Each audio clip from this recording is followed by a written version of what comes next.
be no real non-controlled currency in the world.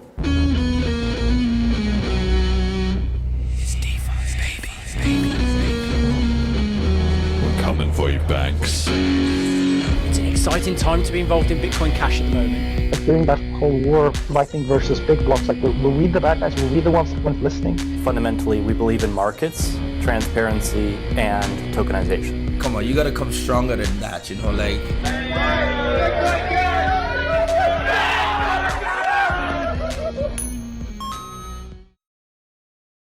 Hello and welcome back to the Bitcoin Cash podcast, following Bitcoin Cash on its rise to global reserve currency. This is episode number 68, 2023, in Coin Corporation, featuring Grant from the LTC Underground. Today's Monday, the 2nd of January, 2023. I'm your host, Jeremy. Jet is producing. As always, it's a new year. We're back. Fresh year of the revolution. I was just checking. Should be the 15th year of Bitcoin starting tomorrow. Bitcoin turns 14. So that'll make it going into the 15th year. So we've got to finish out this first decade and a half strong and make some gains in terms of getting adoption happening. But my guest today is from the Litecoin community and runs spaces and I guess advocates for cryptocurrency and can give us a bit of an intro as to how he got involved himself, I guess. So Grant, welcome to the show. And how did you get into Litecoin? Yeah, I was kind of that class of 17, I guess pre-17. I had bought a couple Bitcoin and had a friend that was kind of all about Litecoin, and I started digging into it. And I mean, it sounds like a really corny thing, particularly in cryptocurrency where it's all about decentralization. But I think I always liked the way that Charlie kind of represented Litecoin.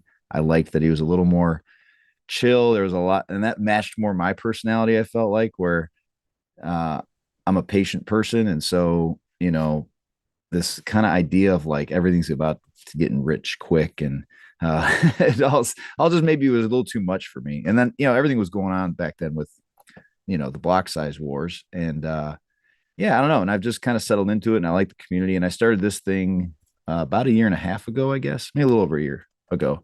And to start doing Twitter spaces with the idea that I wanted to have a place for Litecoiners to kind of convene. And I realized, hey, there's no Litecoin podcast. So I just turned our Twitter spaces into a podcast, and I don't do it as much as I used to, unfortunately.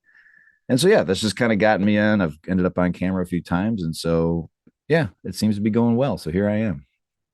Yeah, well, that's definitely a niche, I think, that you and I both saw, because it would be about a year and a half ago. Well, it's coming up to 2 years at the end of this month that I started this podcast, right? And I think more and more people, especially in that sort of digital cash niche of it, have really identified it's not about buying and holding it. It's about making money or like getting traction or attention. It's supposed to be an economy. It's not going to work if everybody just puts their coins in their wallet and just sits there and goes, hope I get rich. Like, no, actually the way to get rich in crypto is to provide a valuable service, be the creator of a large exchange or a large podcast, or have a killer app like a hardware wallet or something that people are all flooding into. That'll get you rich far more reliably than picking the right coin, buying and holding, and having your keys hacked like Luke Jr. Yeah, that was wild today. Well, I always say, like, I always say, I'm like, there's no money to be made in crypto. If there's no business between me sending you Litecoin or you sending me BCash. Then I don't want to offend you if I call it BCash. I hope that's not offensive. I know you can call it in the past. You can call it if you want, but yeah, like the interesting thing is we've kind of on this show we've had this joke like Bitcoin will be cash to try and like mollify it a bit, but because the whole history of that, right, is that the reason that it is so pointed is basically because at the time when there was, the Bitcoiners obviously wanted to sort of sideline us and say like, oh, this is not the real Bitcoin. Of course, we're trying to say it is the real Bitcoin. So they came up with that name, and we lost the main branding, unfortunately. But the bigger issue was actually that they went out and registered like a lot of like bcash.com and like BCash like Twitter handles and all this stuff, so that as people were spreading that around, then they could have control over all the information. So you would go to the like BCash Twitter and it would be like, this is a scam, or like, you know, whatever. So it was actually like a concerted attack. It wasn't even just like, oh, you know, we're just trying to talk down to you. It was a full on disinformation. I've heard some campaign, rumors about these concerted efforts that, like, I mean, maybe you know some of these rumors. Again, I can't. I'm maybe a little late to the game, getting deep into this, but something about people, you know, kind of conspiring on different platforms because I feel that from Litecoin, like I feel like there was a distinct change in 2019 up to that point. There was still a decent amount of, you know, guys that would develop on both coins, and they understood that you could kind of do things on both of them that was a benefit, even if Litecoin was going to be this little brother. At least it was kind of a test net, whatever you want to call it. And then since then, it's been wild, man, to watch this seeming no regard for truth, just disregard for Litecoin. I feel like Bitcoin Cash, Monero gets the same treatment, Doge gets the same treatment. And granted, we're all different. There's all different implementations of kind of the same basic idea. And we all feel in the same boat, I guess, you know? Yeah.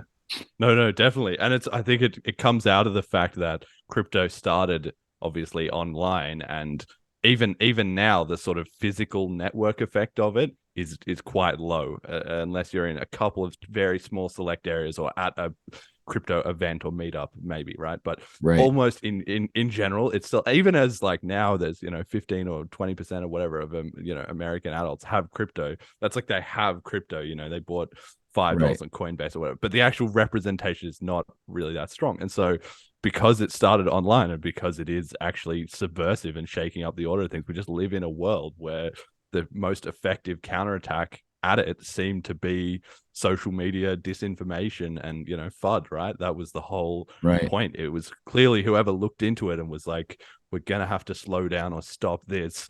They didn't think, okay, we're gonna try and build up enough miners to attack like the original Bitcoin network. That was clearly infeasible by the time they thought about it. It wasn't like, well, we can go around and attack people, actually in public, or I did, because there was too many anonymous people. It was too spread out. It was too dispersed. That wasn't an option.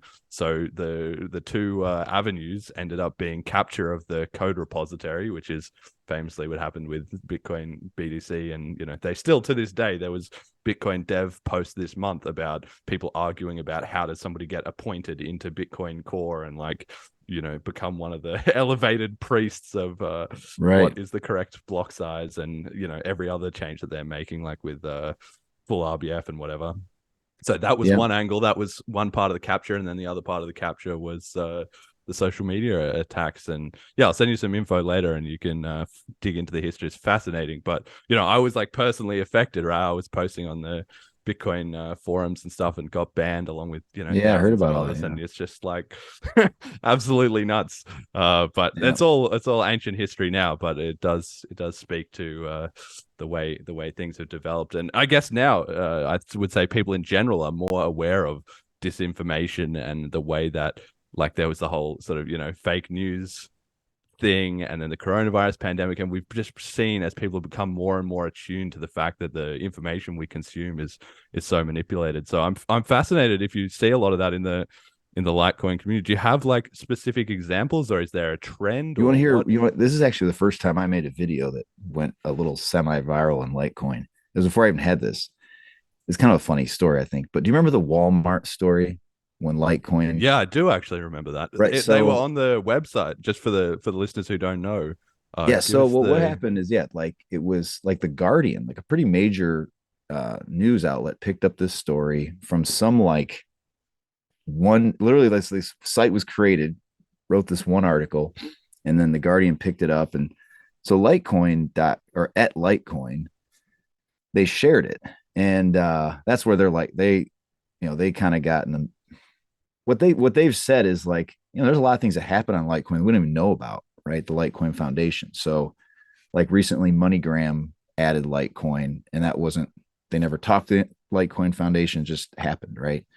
And so they thought, well, maybe this happened. Like they didn't know, right? And so I started digging into it, and I noticed that everybody who would like comment on these, all these bots were commenting on these like delist Litecoin. So I started searching on Twitter, delist Litecoin, and almost all the accounts were these brand new accounts that were from there. They'd be like, every post was Turkish, all written in Turkish, and they were from Turkey. And then the only post they had in English was delist Litecoin. I was like, what the hell? So I was showing all these screenshots, and it was like, there's this, what does this come from? Right. Like, I'm not saying like the country of Turkey coordinated it, but I don't know who would be rooted in those countries or why there would be this coordinated attack, because there's no reason, nobody who cares about Litecoin is going to put that out there knowing it's going to be disproven within 5 minutes, right? I'll tell you, for 5 minutes, I thought my world was flipping upside down. I can tell you that. Yeah.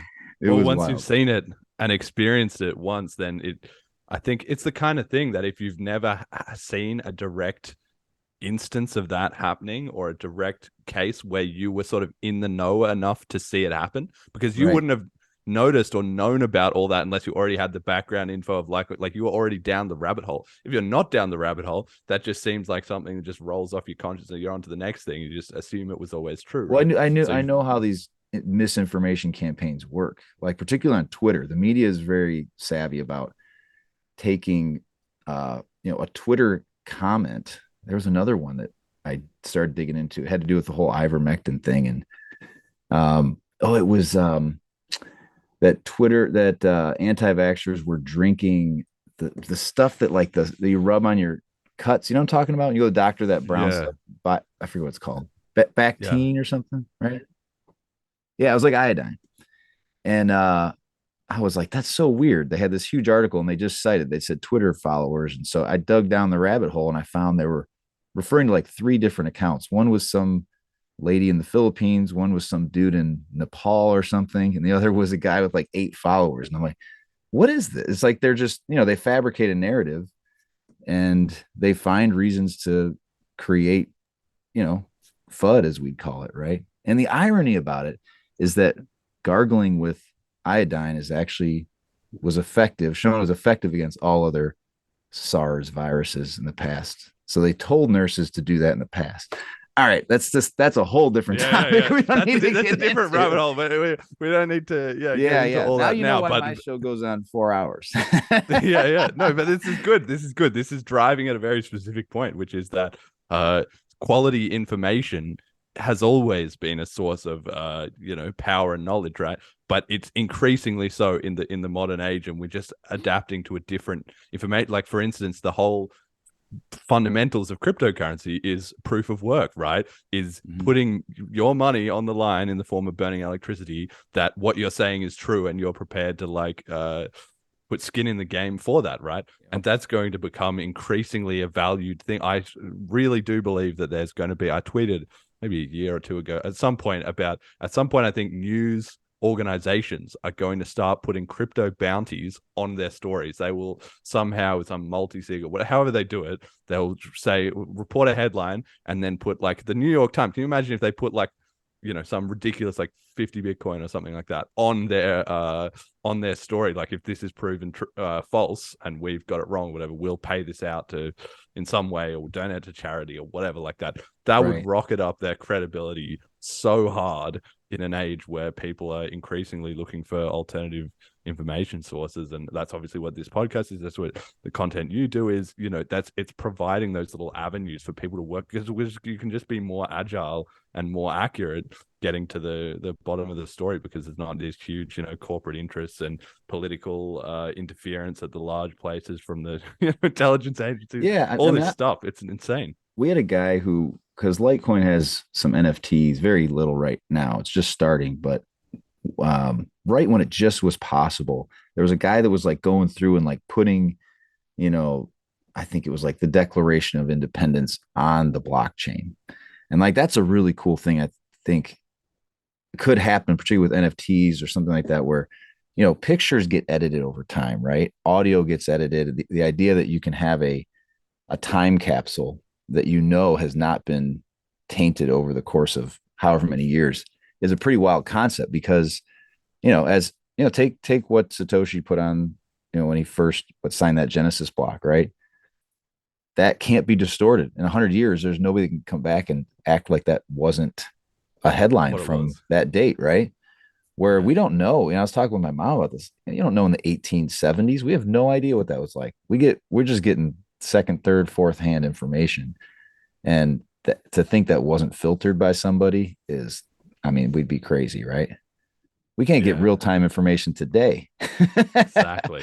So think about 500 years ago, how distorted things have been by all that passage of time. Oh, exactly. For sure. And that's where it gets kind of philosophical. I like that about crypto has many layers, but that's one of the things that you can really sort of drill into it and say, well, crypto is about, can we establish an objective truth? That kind of gets to that at a certain point. All right, well, that's our philosophical intro. to have to make sure we hit on some points. Another very philosophical element: the price of crypto. So BCH is a bit down this week. We touch on it every week. I've got the Litecoin prices in here. We usually do BCH and then the ratio with BTC and ETH. But I've got Litecoin in here just for you. So USD $96.94. So we're down a little bit. We're starting the year, but it's the start of the year, so we're obviously just setting a good low so we can get a massive, yearly gains. That's clearly the strategy. One Bitcoin is 171.4 BCH, so we're down against Bitcoin. One ETH is 12.3 BCH, so also down against Ethereum. And one Bitcoin Cash currently buys 1.36 Litecoins. Litecoin is today up at number 12. $70.95. So absolutely crushing it with the Litecoin community. Maybe, within striking distance of top 10. That's always if you take out the stable feeling. coins, it is. Yeah. I think it's number 8 minus stables. So very, very impressive. So how do you handle we already joked a bit about not the hodl and blah, blah, blah, but I ask every guest, how do you handle volatility in the markets? Crypto is obviously very volatile. Do you trade? Did you ever trade? Do you have a coin portfolio or just Litecoin? I've traded in the past. Honestly, I haven't touched anything in like a year and a half. And just yesterday I took a tax loss and I'm going to rebuy next year or whatever, when I can. Right. So whatever, next week.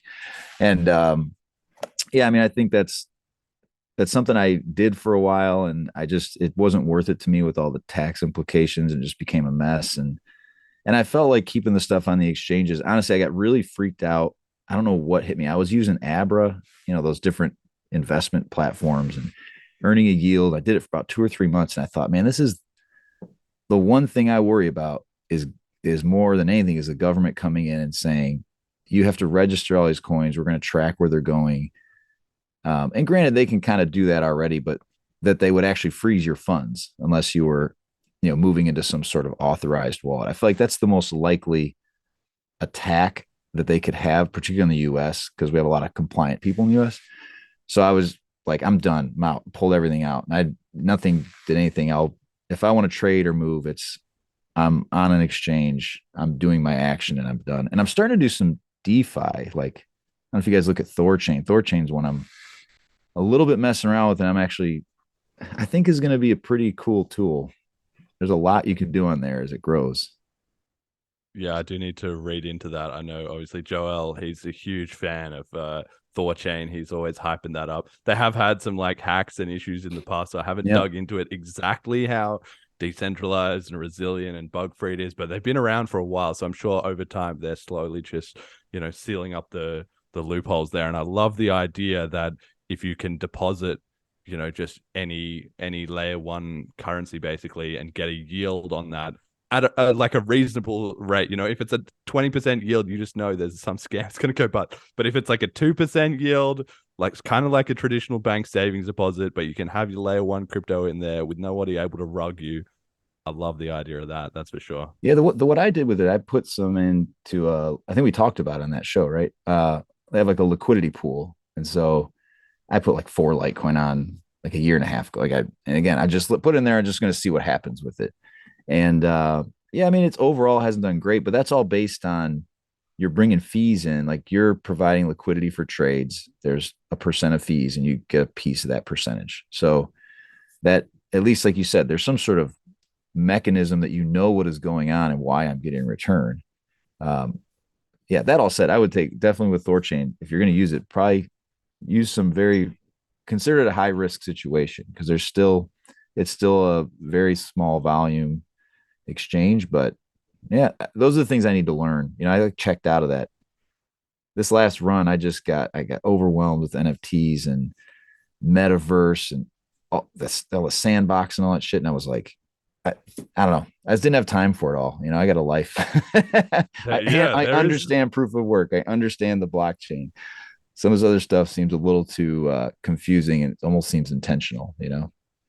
There is so much of it, and that's one of the craziest things. Is I'm obviously down the rabbit hole on crypto all day, every day. And by this point, I'm just seeing a tiny fraction of what's going on.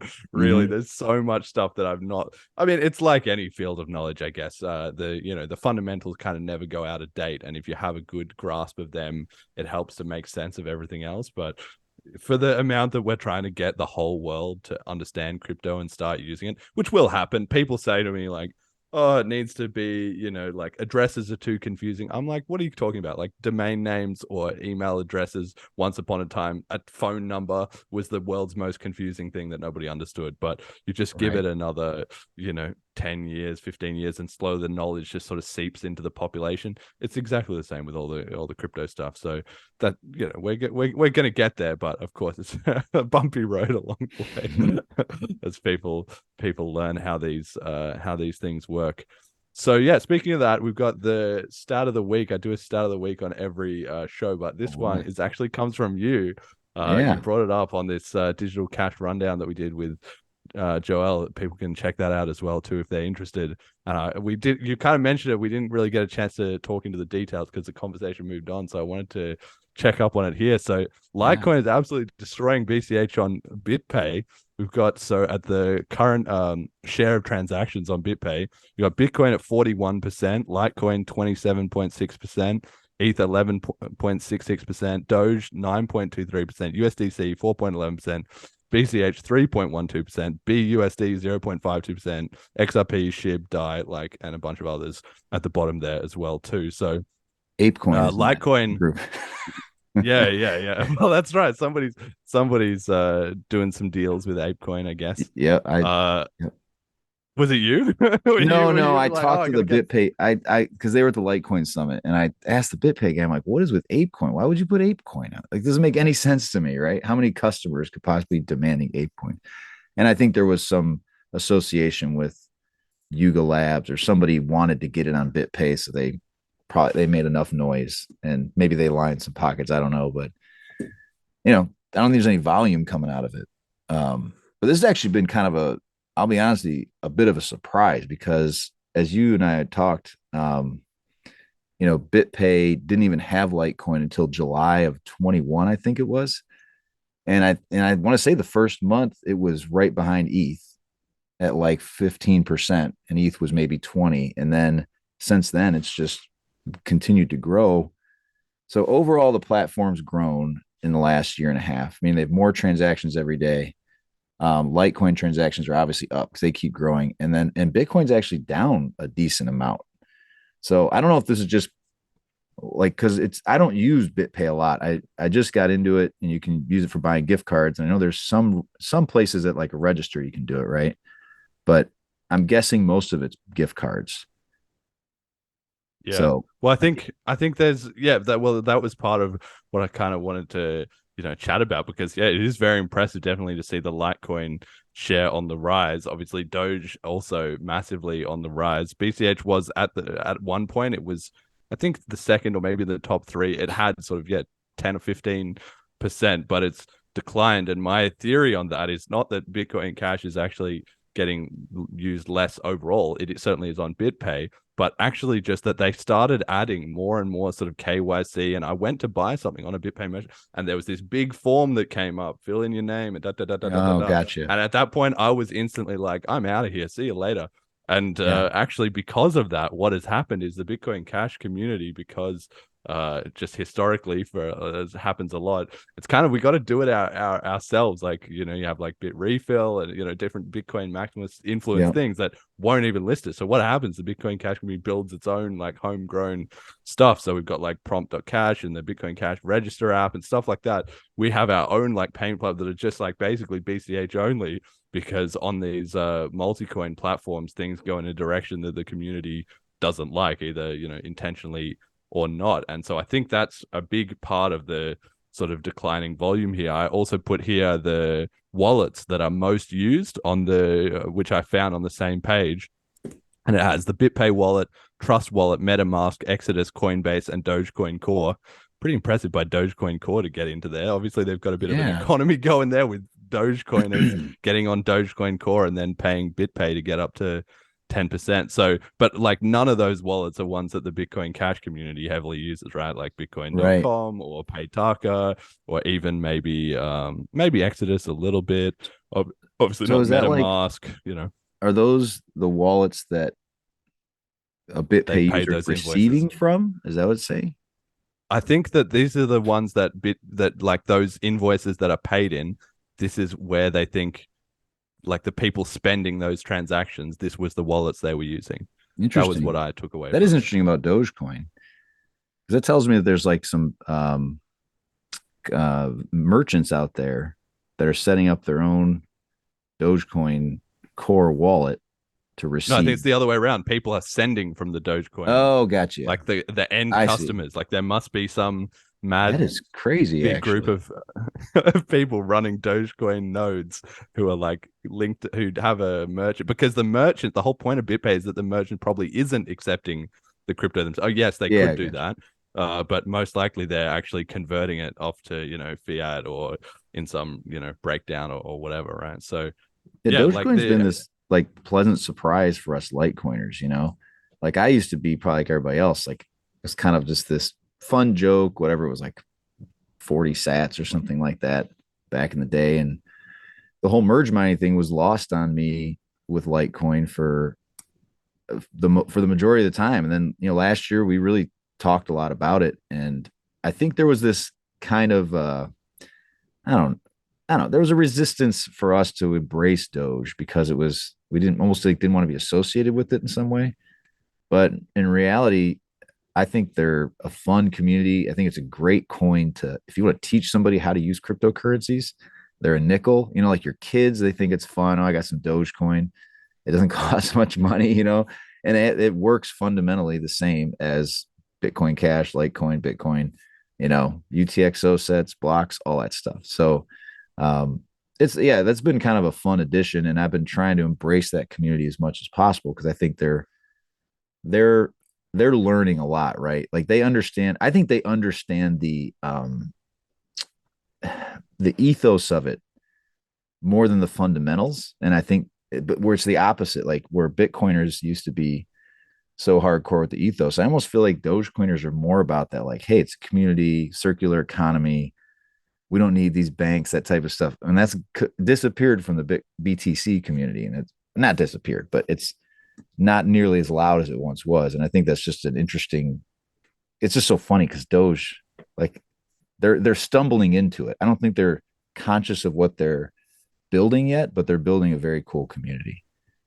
Yeah, no, it is absolutely. And I love the Dogecoin community. I was, definitely one of the earliest Dogecoiners back in like 2014 or whatever. I had a huge stack of it that then got stolen on Cryptsy when Cryptsy went bust. I had millions of Dogecoin that vanished. At the time, it wasn't worth all that much, but if I still had it, I'd be balling. But what can you do?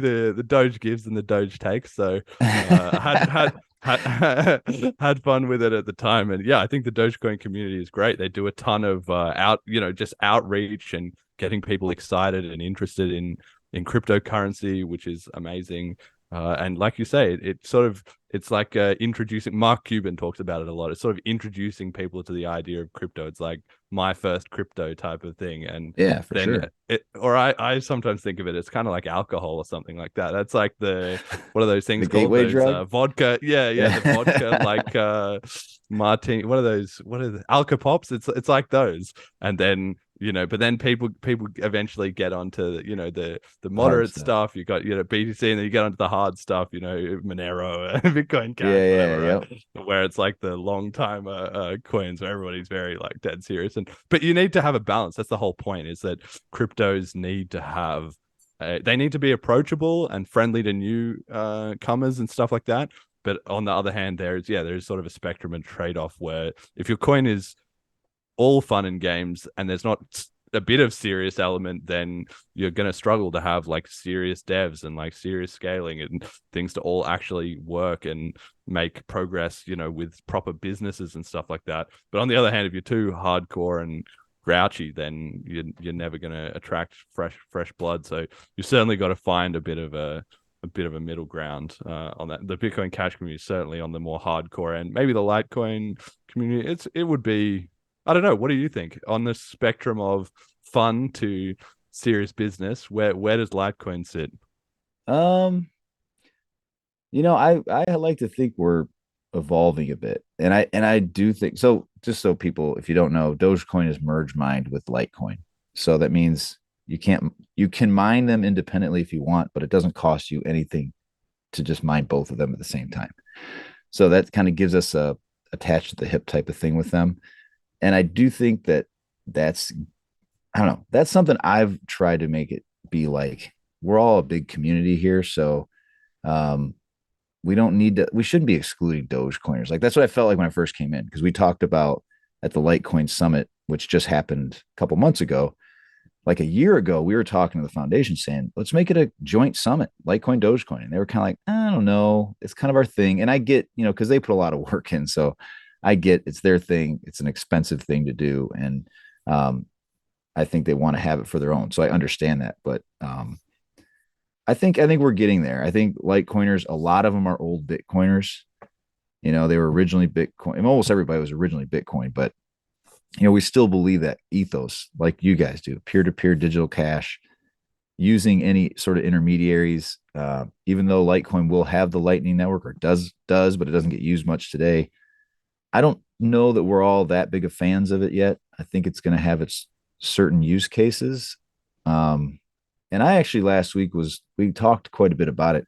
I don't know that Lightning Network is worth the trade-offs, because I feel like it leads towards centralization of nodes, particularly. Like, if you understand how it operates and you have to have these larger liquidity providers, I think that's just asking for problems. So like, exchanges should use it, like if you're already a KYC exchange, but I don't know that every retailer needs to be hooked up to the Lightning Network. I think that seems kind of silly.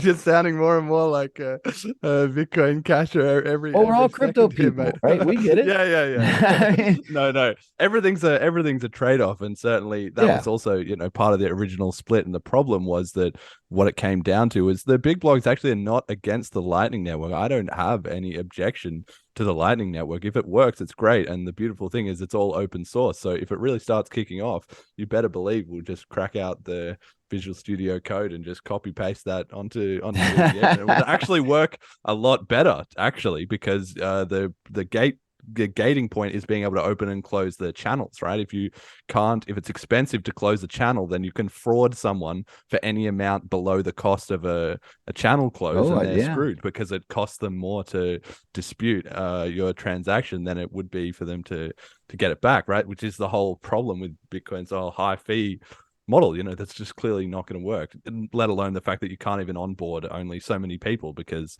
there's only so many channels. You should listen to my first podcast. That's what it was all about. The numbers, the numbers don't lie. This 200 to 250 million transactions a year is just, it's a hard cap. Like I always say, we've already seen Bitcoin completely maxed out. It's happened a few times in our short history. We don't even have that many people using it. And so the fact you go, what it was, a couple weeks, even back in 21, it got, when China crapped out, right? You had these long wait times. And I thought it was funny with this Binance, this whole fiasco with FTX, and everybody's withdrawing their coins, and Binance does these like reorg days or something like that, and they bloat the blockchain. I don't know if you know what I'm talking about. Really? No. It happens like once. They did it at the Terra Luna crash, and they did it again at FTX. I think it's intentional to just I don't know, piss people On off. Bitcoin, on BTC. On BTC. Oh, yes, I know. Yeah, they put in a few massive transactions, pay like $20 fees, and then just like, you guys can't withdraw now. Yeah, and Sucks to everybody's you. mad, right? Everyone's like, well, they think it's Binance like holding up the world, but it's just the fact that, hey, guess what? Welcome to Bitcoin. It doesn't work that fast, you know. It might take you 8 hours. Go ahead, Jet. Pox put out a tweet that was like, whoever made the script for these withdrawals should be fired because it's either stupidity or incompetence, and either of them are inexcusable like this far into crypto. Because yeah, they were paying like 100x what they needed to for fees for each transaction. So ridiculous. I think it was. Guess I they've think just got it's got to enough be money there, intentional. yeah. Doesn't it? Don't you feel like it's got to be intentional? I don't think it has to be intentional. I think there's a lot of things that can fly under the radar with crappy software devs, or just it's just how engineering works. If something is not the highest priority, it's the lowest priority. That's how it works, you know? It's Right. like you can have 5 things on fire, and the one thing that the most important customer is screaming about, that'll get fixed. The rest of it, you got the customer support agents. It'll be all right. We're looking into it. Don't worry. You know, that's Yeah. all bullshit. Anybody who's ever got any of those emails, your problem could be fixed in half an hour if the team got onto it. But you are just not the most important customer. I hate to break it to you. There's And that's also- exactly what it is. There's also an old quote that's like, don't attribute maliciousness to what is easier explained by incompetence or something like that. And I think that's the case in most circumstances. Yeah. Yeah, no, it makes sense. So tell us a bit more about what the Litecoin community is up to, though, because I'm obviously fascinated. You mentioned about this conference that they were having recently. Obviously, it's beholden on the Bitcoin Cash community, and that was another point where we split with the BTC community. Was, to us, it's not about everything else is a shitcoin. No, actually, it's the free market. So we got to be keeping a close eye on every other currency, especially any ones that are making any killer moves, because if we're going to copy any good ideas, Right. that's for sure. Or at the very least, if we don't like something, then we're gonna, maybe make that even more stark so that we stand out some more. So yeah, what actually is the latest? How do you think the Litecoin community is doing? How's the vibe these days? I think it's been really good. I mean, I don't know. I feel weird like saying, oh, well, I think my show has helped, but I do think having these weekly get-togethers has been really good for developing like a coordinated kind of voice. So because there's so much, as you know, there's so much FUD that gets thrown out there and misinformation. And I think if you're somebody who hasn't maybe taken the time to even analyze it and go, well, how do I combat this, or what's the best way to kind of come back at this? Then you don't know what to say, or maybe you end up saying something stupid or wrong. And so, particularly, there's some guys that come into my Twitter spaces. If you want to follow good Litecoiners, I always recommend Indigo. I don't know. I think he goes by Indidoge now, but it's Indigo Nakamoto. He's like our numbers guy, right? He's the guy that knows all the transactions. He understands the Lightning Network block sizes, which we all do, but he can rattle it off. And so, I think that's been really helpful. I mean, the biggest thing that's happened in the last year is MimbleWimble extension blocks, MWEB, which is a privacy / scalability layer. And you guys might not know this, but it kind of makes Litecoin able to be as big a blocks as BCash. How big are Bitcoin Cash Love blocks that. right now? Well, at the moment, the soft limit, I think, is about 8 megabytes.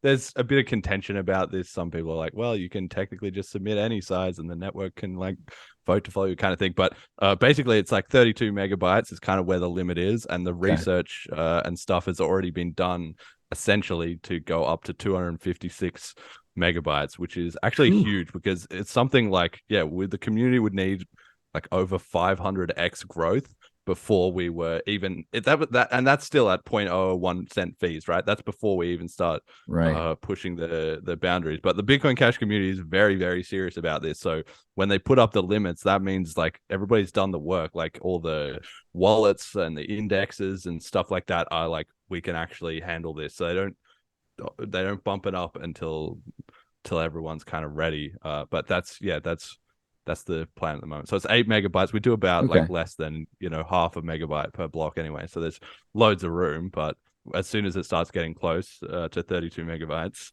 then it'll be up to 256. basically. But yeah, anyway, that's where we're at. Yeah, well, so what MWEB is so these extension blocks essentially run, and the guy who created it's going to get mad at me because I won't do this right. But let's say they just run in parallel, get mined in parallel on the Litecoin blockchain. So it's not like it's some separate entity. It's not like Liquid that's the side chain. It is Litecoin going into these extension blocks. There's like a peg in and peg out process. And in that sense, it actually operates similarly to the Lightning Network. As crazy as that sounds, like you essentially lock your coins up in the MWEB extension block, and then when you want to come out, you come out. What's going on in there is inside the extension blocks, there are no transaction amounts and there's no addresses. So if I send to you MWEB to MWEB, you and I can see what's going on, but there's nothing that gets posted to the blockchain.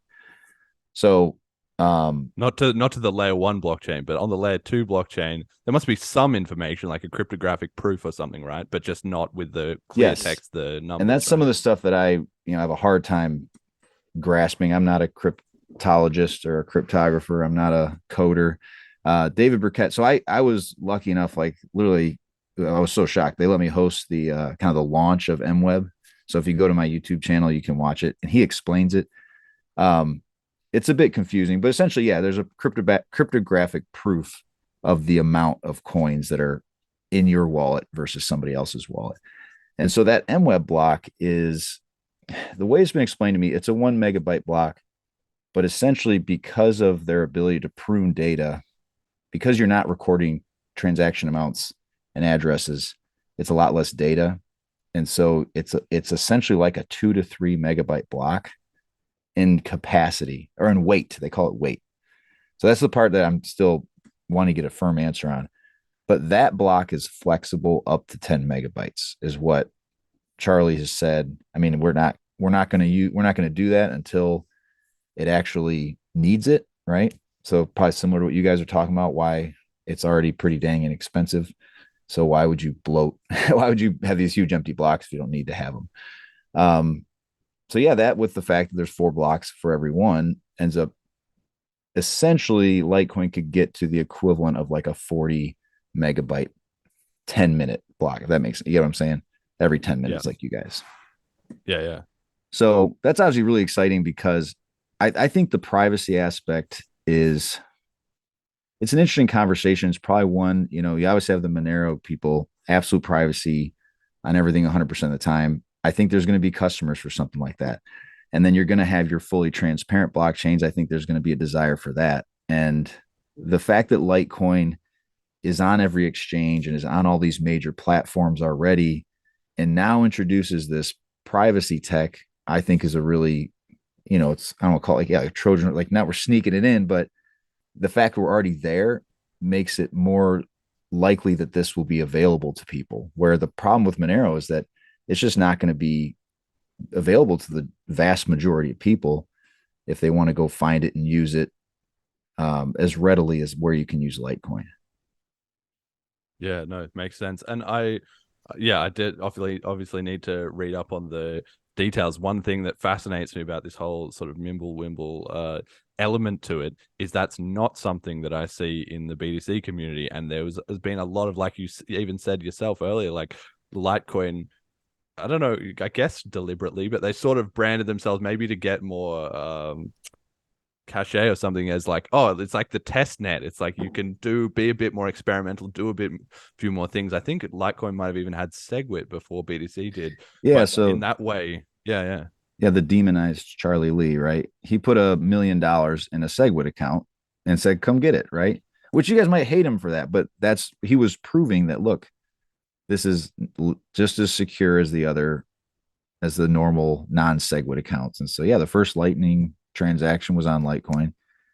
So, I think that, and that's again, like if I'm a Bitcoiner, what's the harm in Litecoin? It's valuable to you. I don't think that, I don't know why this contention. I just feel like I'm over it this year. I'll get back into it. I'll be, I'll get fired up at some point, like in May or something, but I'm just over the whole fight. Well, we got to stop fighting each other. We got to, fight the common enemy. I guess I think that's going to be one of the big story arcs of crypto in in 2023. But with the Hold on. This jump in. begs the question: what's the common enemy? Because It's fiat, it's CBDCs. well, there's part of that inside of Bitcoin Core. There's part of that inside of central banks, but there's part of that in the people that you speak to in a day-to-day life, right? So there, it's not like I don't. I've. This is something that I just kind of thought about briefly, but I need to really flesh my thought out on this because the whole, I agree. If we're going to have collaboration across coins, we have to have a common enemy. Otherwise, it'll just result in more infighting and people diverging and whatever. But if we can't even agree on what the common enemy is, then I think that's worse than if we were to stay segregated. Well, okay, how about this? Instead of a common enemy, maybe a common goal.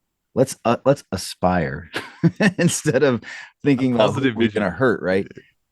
Because I do think you have to build. That was what I was going to say earlier about the Dogecoin community. I think what they're building is strength in numbers, and that's been my goal. Is like I want to bring as many people into this tent as possible, because the biggest issue you have is if you're this like niche group, you're easy to target. It's easy to I'll just ban it all. It's only a couple tech nerds that are using Bitcoin and a bunch of terrorists and child molesters. So like if it's just them, then okay, fine, ban it. That's easy. The general public likes it. But if everybody gets it and it's lighthearted and fun, like the NFT stuff, I think is another great one. People get into it and they're like, well, I'm not a criminal. I'm using this technology, but I'm just a normal person.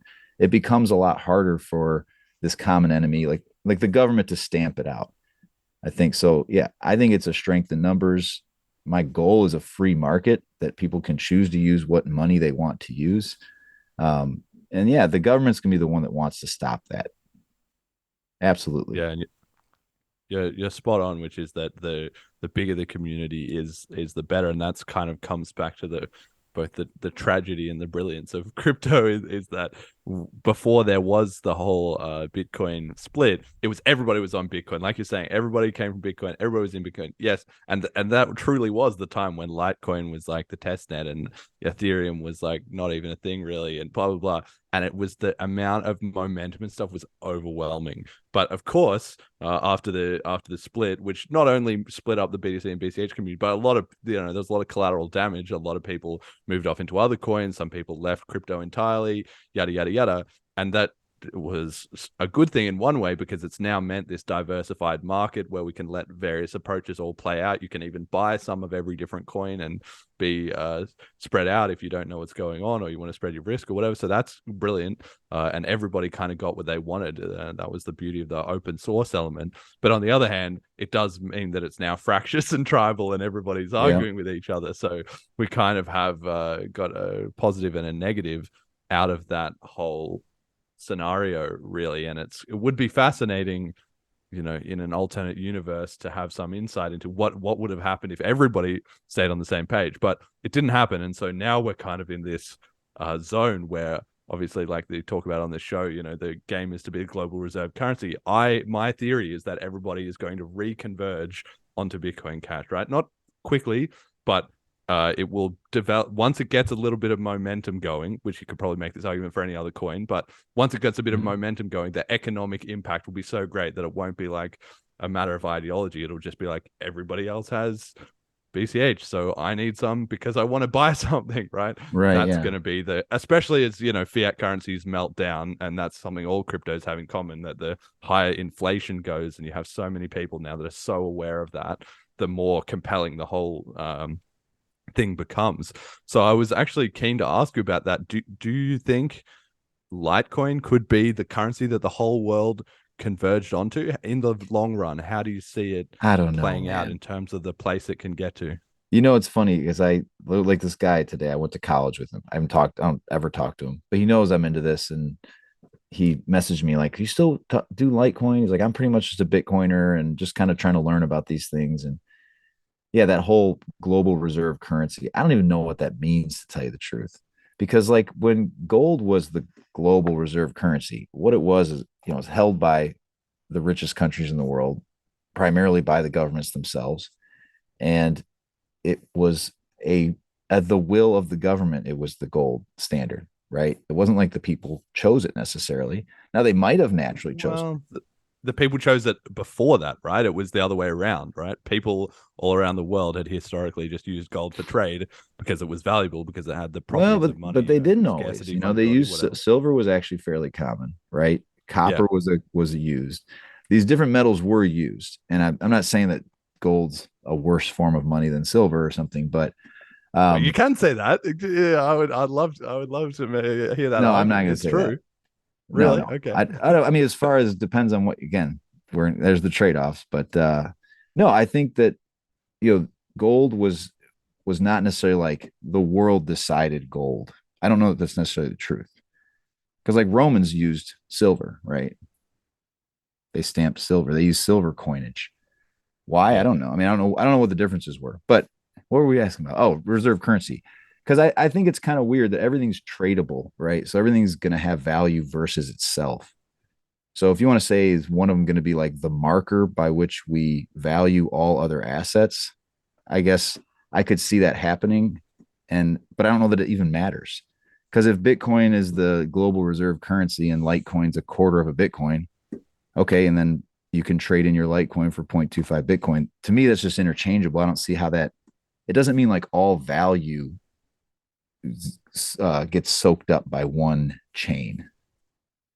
You don't think that's going to happen? Because my contention is it's not a winner take all, but it is definitely going to be a winner take most, right? Is that the idea is, like, at the time when Bitcoin was scaling and the fees remained low, there was just so, like, Bitcoin was growing faster than anything else could possibly catch up. And if you have a coin that gets momentum as money, that people are genuinely using as money, that is it's like the strongest network effect in the world, except for like even language. It's probably even stronger than language, right? People's economic interests. So once you have that protocol, that everybody's jumping on that protocol, we've seen twice. It's been with Bitcoin originally before the split, and then with Ethereum started having a similar moment where the growth of it was just crazy. Of course, they had the same problem, but for different reasons, which was that their fees became high. And then once the fees become high, the economic reality spreads it out into other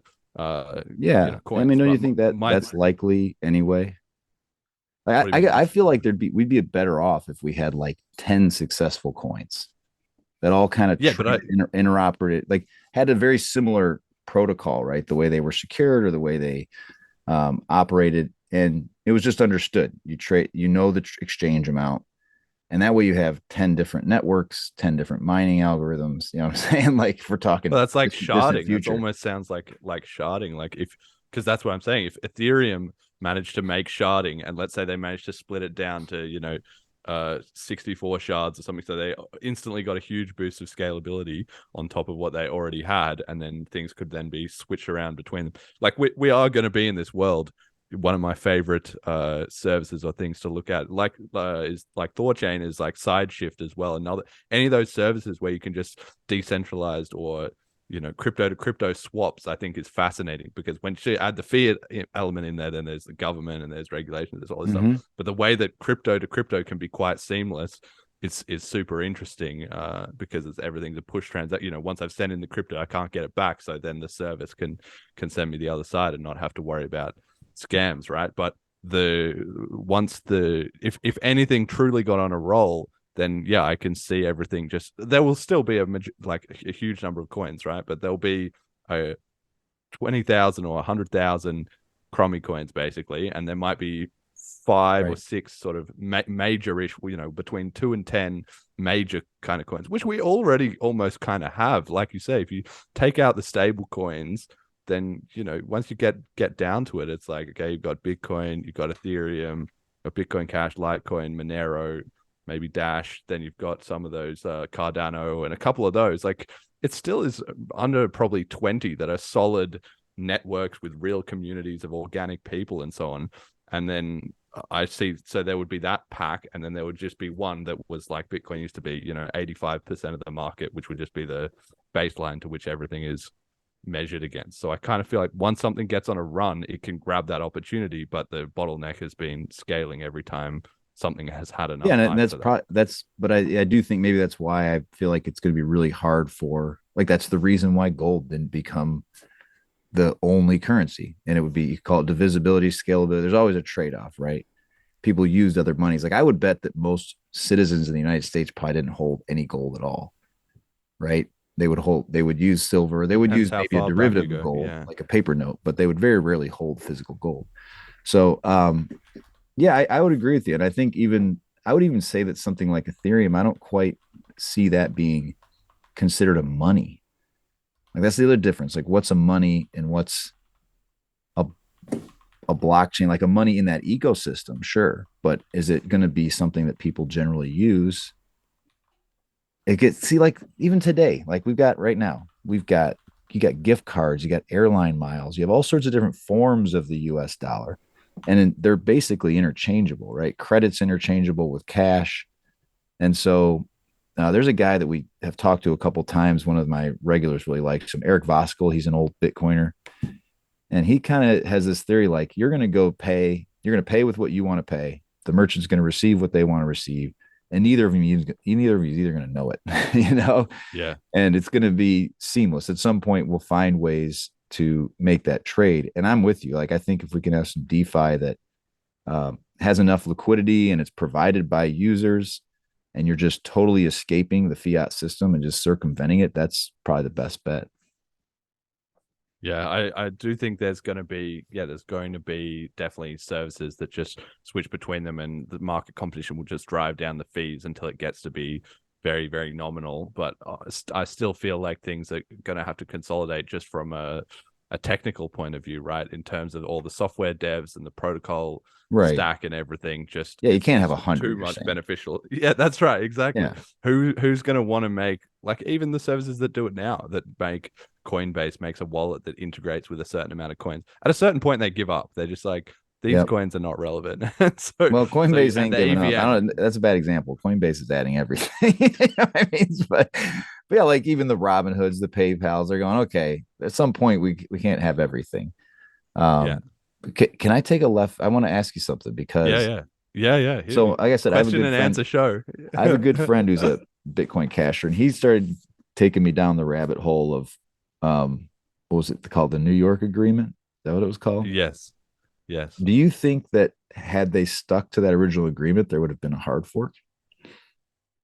Well, there's a lot that sort of goes into it. Like there was the New York agreement, there's another one, the Hong Kong agreement, and all that. And at that time when all that was going on, I was this anon on the Reddit forums, commenting on what was going on. And the biggest problem with all of that was the fact that to the rest of the community, it wasn't transparent. The whole point about the blockchain was it should be transparent. You know what goes on. But to anybody who wasn't there or directly knew somebody who was involved, like this is still a small community that we're talking about at the time, then you didn't. It was like, this is it. Suddenly the walls have come up, and what's going on? It's no longer an organic community project. So the New York agreement, that was the one where they agreed that they were going to do SegWit 2x, right? Am I remembering that right? So, yeah, Jet, right. So you have 2 megabyte blocks with SegWit, and was it that also it's potential you would grow in the future as well, right? See, Jet's not as I don't know if the people can see him or not. No, they when he chooses to. It was so weird because I got into cryptocurrency, like it was in my kind of like peripherals at the time, and then SegWit 2x happened, and I remember seeing the news of that and being like, oh, this is weird. And I remember trying to like the timeline is so fuzzy to me because it's been quite a while, but I got into crypto around 2016, and the day that it was April of 2016, and when I got in, I went head first and just like, full force. And I remember seeing those kind of like the talks of the backdoor deals and all that, and then I thought that was weird. I didn't want anything to do with a backdoor deal, but then seeing the outcome of that, I was like, okay, well, this is better than if we were to split. And then to know that there were backdoor deals on backdoor deals to fuck over those first backdoor deals really screwed me up. And I was like, everything should be publicly in the open. That's the whole point of the blockchain, right? Like, why aren't these deals happening on the blockchain? But I do 100% think that had SegWit 2x gone through, and those backdoor deals not been made, then we wouldn't have splits. Bitcoin Cash wouldn't exist. Bitcoin SV wouldn't exist. Bitcoin Gold wouldn't exist. All of these, there's like half a dozen at least forks that just wouldn't exist at all. And it's weird to think like there's so many BCashers that don't accept SegWit at all now. But I think if those deals went through, it would have just been like, if you don't want to use it, don't use it. Right. Well, it's kind of, yeah, I would say pretty nuanced, because you have to think about the history in terms of the contention at the time. So basically, because there was the Bitcoin 1 megabyte blocks, as it was, right? And then there was the camp that wanted to upgrade the size, who were the majority, but they rapidly became the minority because they were so heavily suppressed with everybody getting banned out of the things. Yeah, as far as like minor sensing was going, it was like 75% for bigger blocks. That's right. So the original sentiment was towards bigger blocks, but then there was all this social media manipulation and also control of the Bitcoin Core repository. They kicked out Gavin Andreessen and Jeff Garzik, and Mike Hearn, had a lot of problems and blah, blah, blah. And so then what happened was basically the side that wanted to keep things the way they were, Adam Back and Peter Todd and Blockstream and MasterCard, the banks, right? They wanted to keep everything the way they are. And so if you're in that camp and you prefer the status quo, actually the best strategy is to create as much confusion and chaos as possible, because in a chaos, the default will be the status quo that everybody stays on, right? So that's what happened. So if you ask, like at the time when they were creating a SegWit 2x, I don't know whether that was well-intentioned or not, but there was certainly an element that in history, especially, you can look back at it and say, well, that was basically an attack, because originally the big blockers said, why don't we go to 20 megabyte blocks? And the small blockers said, no, that's too big. That's not going to work. So then they said 8 megabyte blocks, and that was also too big. And then what if it's 248 and we scale it up? That was also too big. And then what if it's 2 megabyte? That was not okay. So what about 2 megabyte segment? And so the reason that Bitcoin Cash forked away was because every possible attempt at compromise had been made from the side of in my mind, the well-intentioned big blockers. And every time the goalpost had been shifted back to no. And SegWit 2x was the last one. But the thing was, wasn't a solution that anybody wanted. The small blockers wanted 1 megabyte and they wanted SegWit, and Lightning Network was going to save the day. And the big blockers were like, you guys are living in a parallel universe. This is never going to work. We've got to obviously raise the block size and we can figure out this other stuff later. So at the end, it was inevitable that SegWit 2x was going to die, because it's like the best of everything is the worst for everyone. Like nobody yeah. And it was when hang on, just let me finish with one last point, is that I believe I'm going off memory here, but I believe that Amori, who was part of the team that split off Bitcoin Cash, he said that the reason he got everyone together and started the fork in the first place was the second he saw the announcement about SegWit 2x, he knew these guys are going to fold and we need to have like the real Bitcoin. We still need it. And that was what.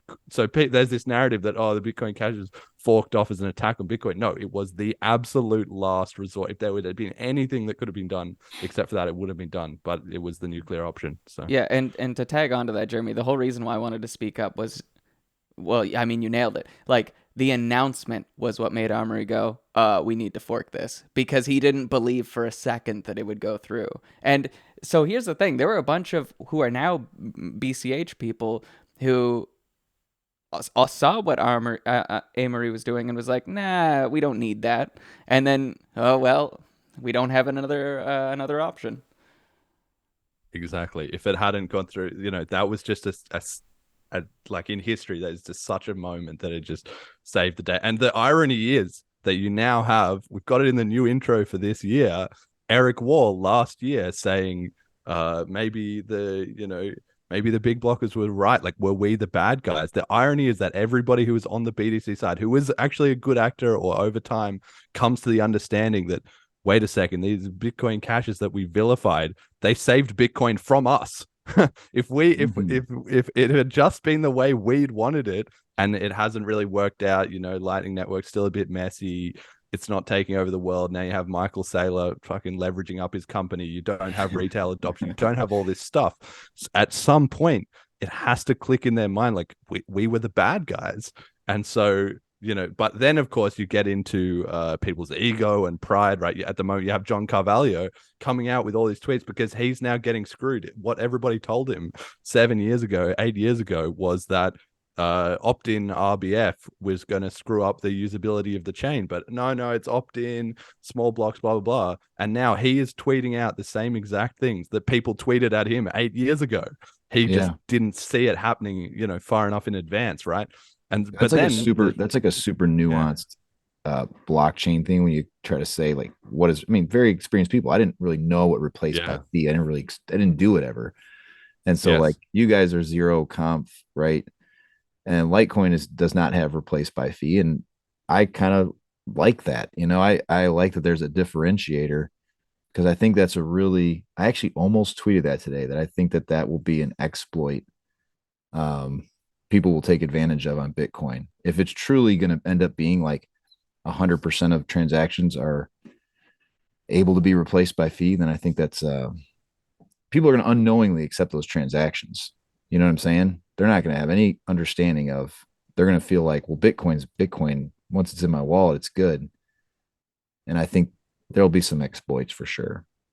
You think Binance is bad now? Wait until the whole blockchain is replaced by fee default. Good luck if you're not a whale. You can be locked out of the chain anytime. You can just a denial of service attack on the mempool is possible trivially, right? And you have it. I was reading it last night. The Bitcoin dev mailing list post right now. There was some business owners coming in there and saying, guys, we've just found out about this mempool replaced by fee stuff. Like you got to back up here. Like we got tons of money on the line. We're doing all these transactions. We're gonna have all these we already have customers complaining. We're gonna have more. This is a disaster. Like, fuck's sakes, please.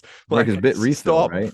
Didn't bit refill? There's bit refill. Well, that's they're part of that Moon Wallet. There was another one called GAX 600 or something like that.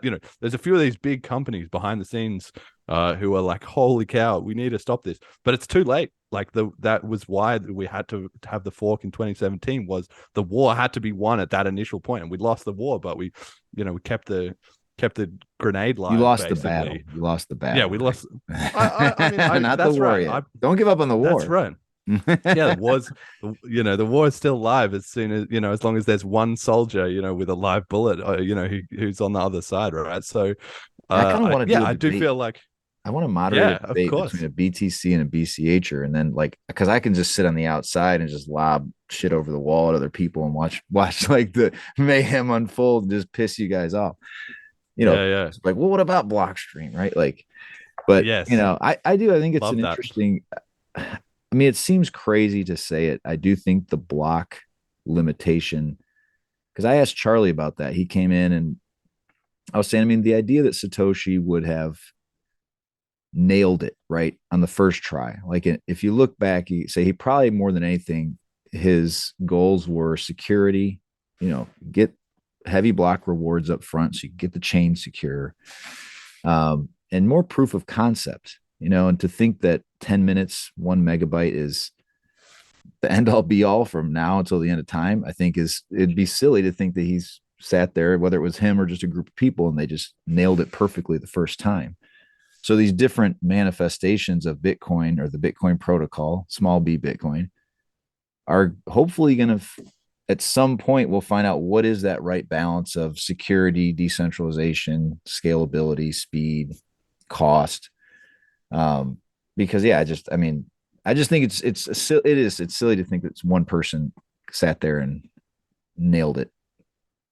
It's part of the religion. That's the whole thing. And Bitcoin always has been kind of religious. And if you ask me, it always will be. You need something that is that fervent and that ideological to get it as far as it has got. Anything that didn't have so much passion and zeal behind it before the split, after the split, would have never gotten to the extent that it has been. So there is always going to be an element that the purists are going to take it very, very seriously. But of course, Satoshi never intended for 1 megabyte blocks to be the limit. He posted to that effect, and everybody knew that until the censorship and the rewriting of the narrative started. And also he didn't think that 10 megabytes or 10 minutes was the perfect blessed amount. He just said, okay, this is a good enough trade-off between, orphaning blocks and having slow confirmations, right? And there's been, now it's fairly unlikely to change. Even on Bitcoin Cash, some people have proposed it, like, what if we did like Litecoin? What if we did blah, blah, blah? But there's a bunch of technical reasons. There's been research that has been done that it's actually easier to process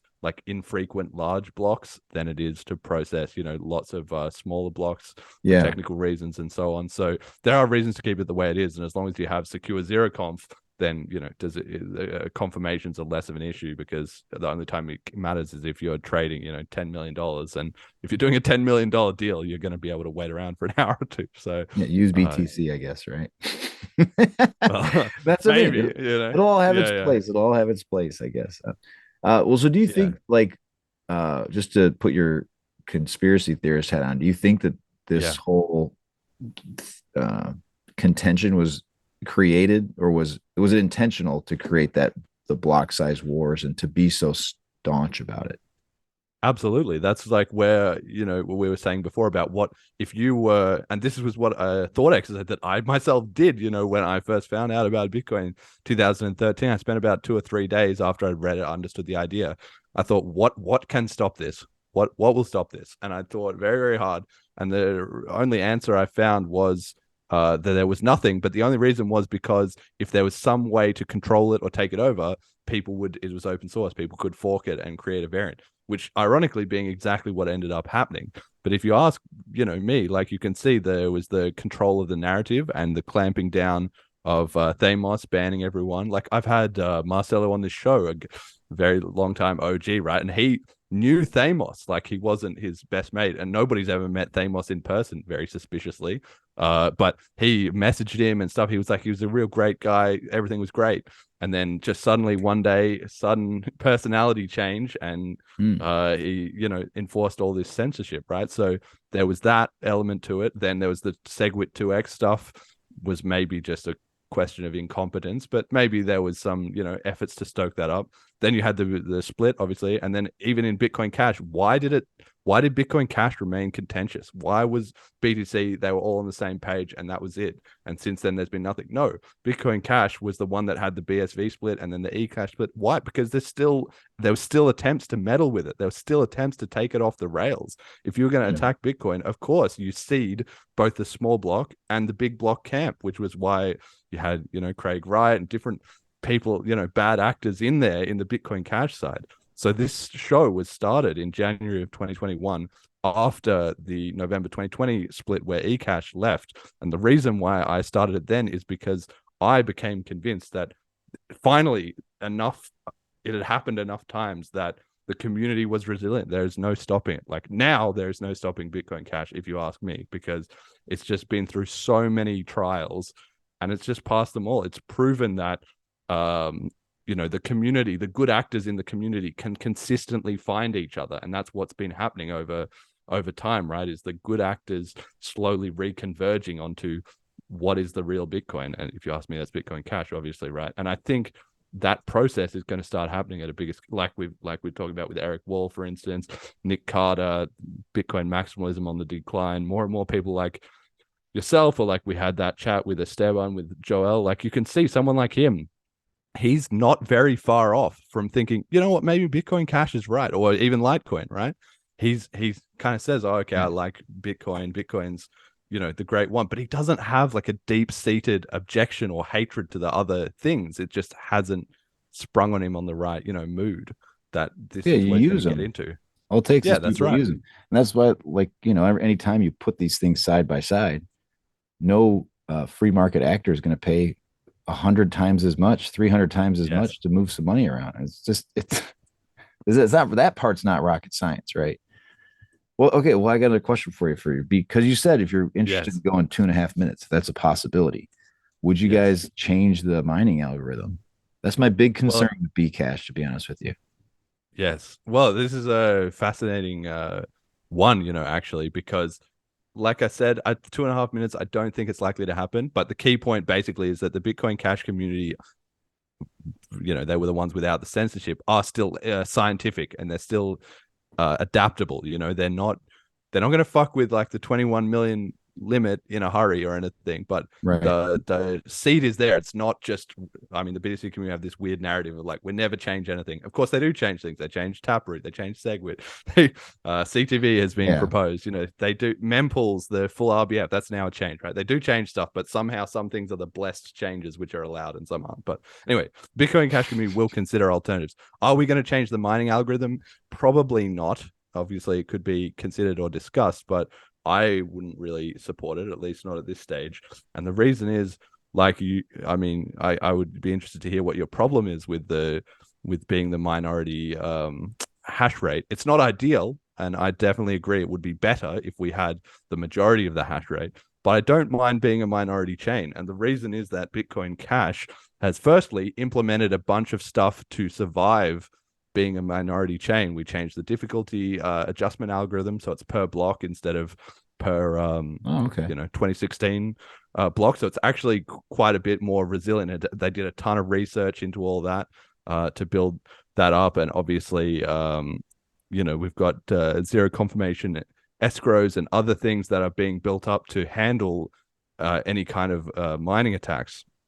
But the miners have proven over history that they will protect BCH. They protected it in the split with BSV, which was called, I don't know if you know all this history, but it was called the Hash War. Like, what's the name? Calvin Ayre and Craig was said. You can watch the live stream of it. It's amazing. We're like, we're going to, get all these mining gear, and we're going to prove that, because the BSV people, they think that miners rule like over everything, basically, right? So they were like, we're going to prove it. We're going to take over with the miners. They completely failed. But that's a fascinating little insight into history. And then the Bitcoin BTC miners. So there's been billions of dollars of investment now into mining, right? And Bitcoin Cash has benefited from all of that. Like if Bitcoin Cash grows, it just sucks hash rate directly out of BTC. So in a way, all the people that have been paying high fees on BTC this whole time are funding mining infrastructure for BCH. It's like our version of the merge mining that you were talking about with Dogecoin. So I actually think that the being the minority hash rate on SHA-256 is amazing. I definitely don't want to change that, although I do want us to get back to majority hash rate. But how do we do that? We just get more adoption, which slowly builds up the price, which attracts the miners. It's as simple as that. So we do have to earn it, but if we earn it back, can you imagine if we earn back more and more of that? I've often said like that one of the blind spots, I think, Bitcoin, because what people look at Bitcoiners, they look at Bitcoin Cash, and it's like this, to them it's just this dead coin, just like Litecoin's dead in their opinion, when obviously it's not. There's these thriving communities. And I've always thought, if there was just a speculative run on Bitcoin Cash for whatever reason, if just markets decide there's some big whale wants to come in and start buying up and run the price up, these miners are going to have a tough decision to not move to a more profitable chain to mine. And then that could be your momentum shift, right? All of a sudden, now it's 5%, 10%. Like, why is this happening? And then you're off to the races, right? Which I was there. I remember the day, what was like November of 17, when there was that massive hash, because I was holding Bitcoin. I wasn't deep into this story. I'd only been at it for like a year, right? So I remember sitting there like, maybe I picked wrong, right? BCash, whatever, ran to $4,000 or something, and it was like 0.3 Bitcoin or something. That was like, holy shit, that was a wild day. Yeah, that's right. That was the spark that shot everything to the moon in the next 4 weeks, whatever happened there. Yeah, exactly. And so that's where, I don't feel like right now, we said at the start of the show, right? It's 171 to 1. And the price started at, I don't know, whatever it was, like 3 or 4 to 1 when the fork originally launched. And at the lowest, it's been just under 200 to 1, right? We followed it on this show every week. So it's like, it was about 205 to 1, I think, at the lowest, maybe something like that. And so it's crept up a little bit, but basically just that's all we need. All the Bitcoin Cash community needs is the slightest little chink in the armor, and it will go fucking crazy. That's obviously, my belief, and I'm talking my own book here, but as exactly as you're saying, if we've already seen a collapse of BTC maximalism, like less and less people believe in that. The market is too diversified, and the truth has come out that big blocks are not going to end the world, like was sort of said at the start. And unlike, Litecoin, or unlike any other coin that was going to, like Ethereum, to come at Bitcoin, they have to do it kind of the hard way, right? They have to do it step by step and prove that they're a better thing. Bitcoin Cash does actually, it has to do it the harder way to start, but it gets easier. Ethereum, it gets harder and harder for them to flip Bitcoin, as people are really like, is this really better than Bitcoin? But with Bitcoin Cash, if the ratio starts sliding away, you think about it, there's 21 million Bitcoin and 21 million Bitcoin Cash, but most of the Bitcoin Cash is already held by Bitcoin Cash people who are not going to sell it, right? So maybe there's 1 million floating free coins or something available at any price. Maybe as the prices start to rise, every single person on Bitcoin needs to really think, would we survive as the minority chain? Like, the Bitcoin Cash community has proven that they can. The BTC community never have, and in my contention, they never will. If there's a flippening, everybody would just use Bitcoin Cash. Why would you need Bitcoin if you could use Bitcoin Cash, which is the same but a lot better, but also cheaper, but faster? Right. And it had the hash rate. The hash rate is the one thing keeping the hash rate and the brand, right? But those things are being chipped away at, and it only needs a little bit of a run, like you said. I've found interesting that again, there's things I'd probably should do a little more reading on, but like the whole idea of the whole 51% attack, right? That was like the big scary monster for years, and it's happened to a number of chains. It hasn't invalidated the chains, hasn't shut anything down. And the more you learn about it, the more you realize there's really not a lot of incentive for anybody to do it. If they even did it, it's not going to last very long. They're not going to make all that much money. So where's the investment, right? Or where's the return on investment for them to do that? So it's kind of interesting. Yeah, I mean, I felt like, I think an option would be, and you guys would probably hate the idea of this, to be like merge mine, like Dogecoin is with Litecoin. I think there's too much contention to do that. And I do wonder if that had happened, or if when you guys switched initially, if you went to a different mining algorithm that day or that year, then it might have been more feasible. But now you're pretty rooted in where you're at. And if it hasn't happened yet, because as much as the BTC crowd, however much venture capital got poured into those machines, they've had ample opportunity to come at BCash for sure, right? Yeah, and they haven't killed us. That's what I'm saying. They have the resources. Like zombie. It's like it's like the immortal coin. That's my favorite thing about it. All right, we got to move on because we're into the last half hour basically. Yeah, I mean, I'm sorry, man. A bit over time, but I told you I like to talk. This is fantastic stuff. This is very high quality. For anybody new to Bitcoin Cash in 2023, that was a big hit of the history and everything like that. But there's obviously, you can watch more of the podcast or go on bitcoincashpodcast.com, and there's tons and tons of information and links. There's all this history. Like, you can dig into it as deep as you want to. But one thing I wanted to talk about was 2023 as being the year of like CBDC. So we've kind of touched on this a little bit. Are CBDCs coming soon? How bad are they going to be? Is it going to start out as a mismanaged government project, or is it going to come out and suddenly be really slick and integrated with all the banks? We had Callisti on the end of year show. He was saying maybe 50% chance you see CBDCs rolling out this year as opposed to next year or the year after. And I've got a tweet here from Hotep Jesus, who said, this week, the Boston Federal Reserve announced that it had concluded Project Hamilton, a central bank digital currency CBDC research project with MIT. It will share further results of the technical feasibility work in the coming months. So is this on the horizon? What's your feel for CBDCs? 2023, is that going to be the year? I don't know the year. I mean, I think they're an inevitability. A lot of what I think has happened ever since, Jekyll Island, right? They've continuously lost control of the money system, and they have to come up with new and creative ways to make you believe they still have some sort of hold of what's going on. So if it's obviously going off taking people's gold, and then it's going off the gold standard, and all the absolute top is off as far as how much we borrow and create. I think that, giving out money and making it programmable in some way is probably the next step. So they're going to do it through digital currencies. I think you could even say, could you even say today, like, food stamps are a form of a CBDC, right? They're programmable. You can only buy certain things with them. So it's not a true expansion of the money supply. It's not truly money. They're giving you programmable money. He's about to chime in. Yeah, I think the one distinct difference here is that there was kind of a black market for food stamps, right? People would trade them. Oh, there is, yeah, for sure. Yeah. And in the case of CBDCs, as soon as they realize you're operating outside of their sanctioned, like this is okay, you can use these food stamps, these CBDCs this way, then you're going to be cut off. There will not be a black market for CBDCs.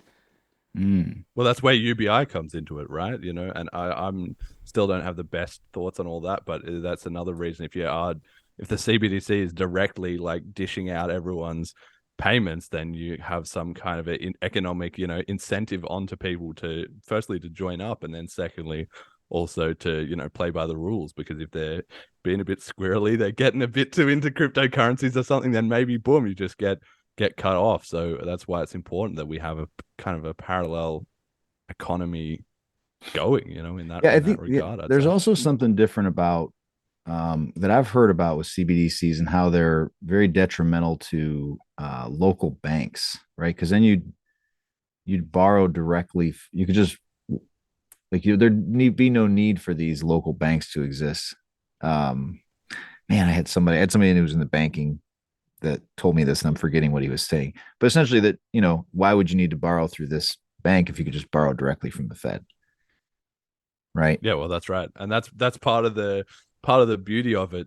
Maybe it's an irony of history that crypto started out as this unified front and then split into a bunch of different things, and the banks have kind of become this monstrosity of different banks everywhere, and now they're going to try and unify down into one. But the problem is splitting up is in some ways easier than reforming back together, right? Because if you try and reform, all the historical little differences and stuff have to get figured out, because things can only work one way. So there's going to be a lot of people getting cheesed off who are in the banking system benefiting from this or that as the CBDCs come out. Well, maybe they're suddenly going to be defecting out of the whole bank system as well too, right? So it could be interesting to see the internal collapse from the inside, right?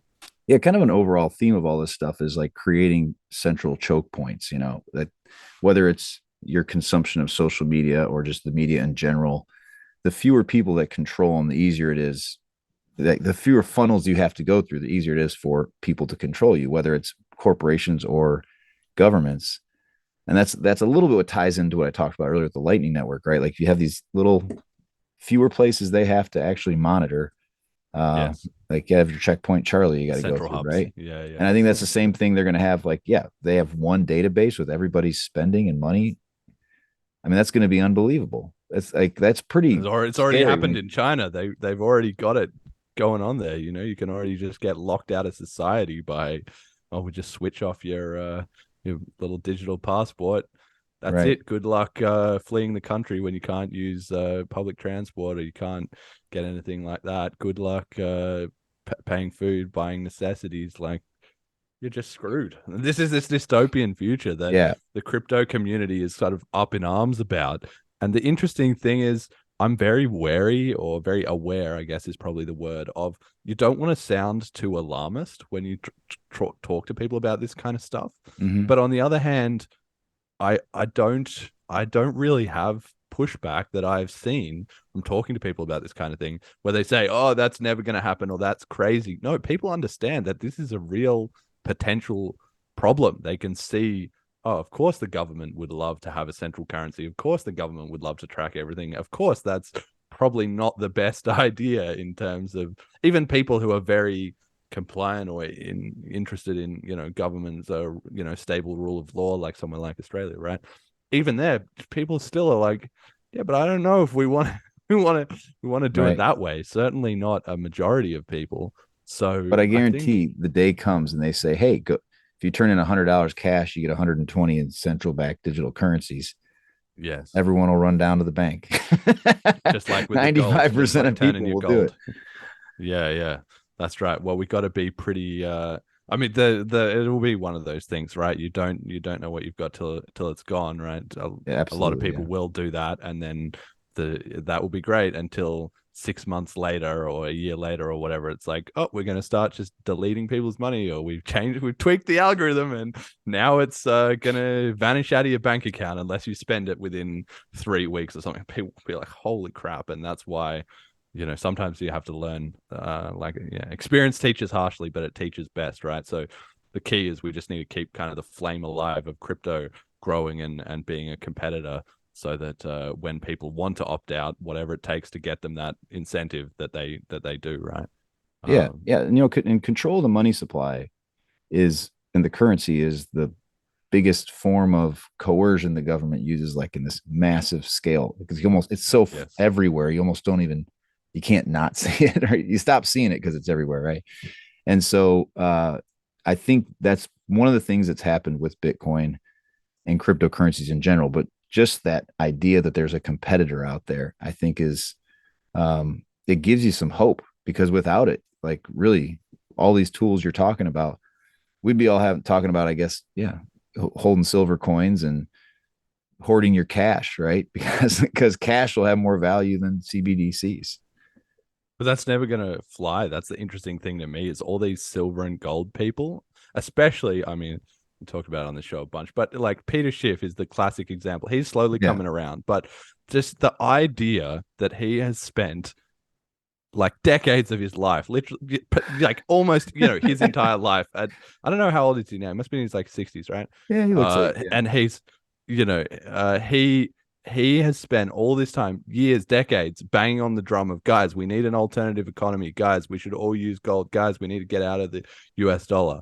And he doesn't get it with crypto. He's like, gold has been around for centuries. If everybody was going to go back to trading gold, they would have done it already, right?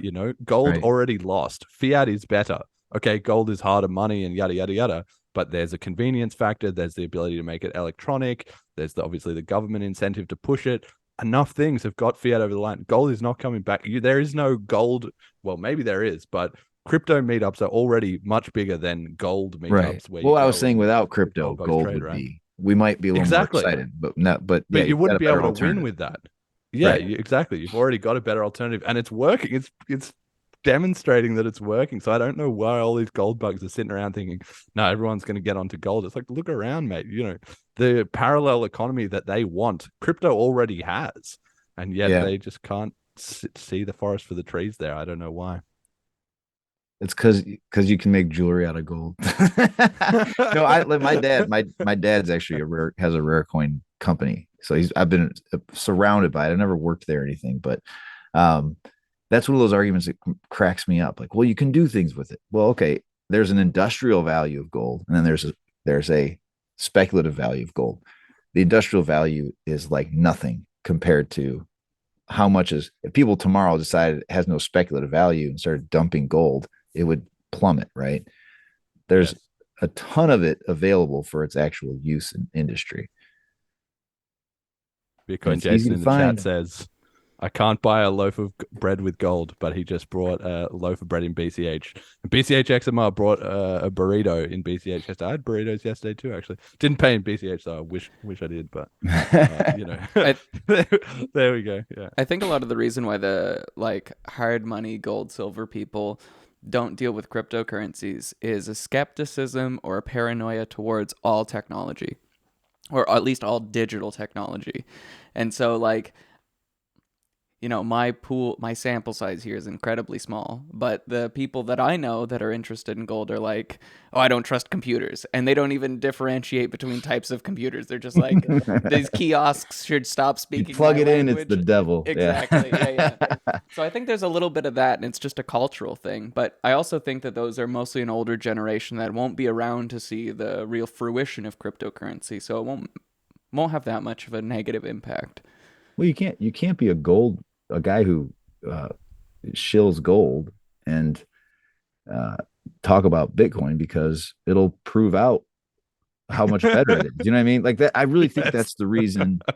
I have these thoughts all the time, but like I said, with Bitcoiners attacking Litecoin, to me is hilarious, because it's like, you're coming at me because you have to denigrate me, because if people actually look into it, they're going to go, oh wait, well, it has all the same properties as Bitcoin. Decentralized, it's mined. it's faster block. It's the same system. Like there's really no difference in them except for the amount of coins and the script language, and the speed and the cost. So I mean, it's just I think it's just trying to preserve their business in a way, right? Yes. You got to create the cult. I mean, look at we watched a cult form in the last 4 or 5 years on BTC. Of course. Yeah. The laser, and that was what I was kind of hinting at earlier. I thought it was super interesting when we were on that digital cash rundown, and I mean it was good to have representatives from everything, but it was kind of interesting to see, like, even though Esteban was sort of repping the BTC side, but he wasn't the biggest sort of laser eyes type of guy. But even still, it's just very easy for everybody else to sort of team up and be like, well, let's just be real about it. Bitcoin's a tool, Bitcoin Cash is a tool, Litecoin's a tool, Dash is a tool.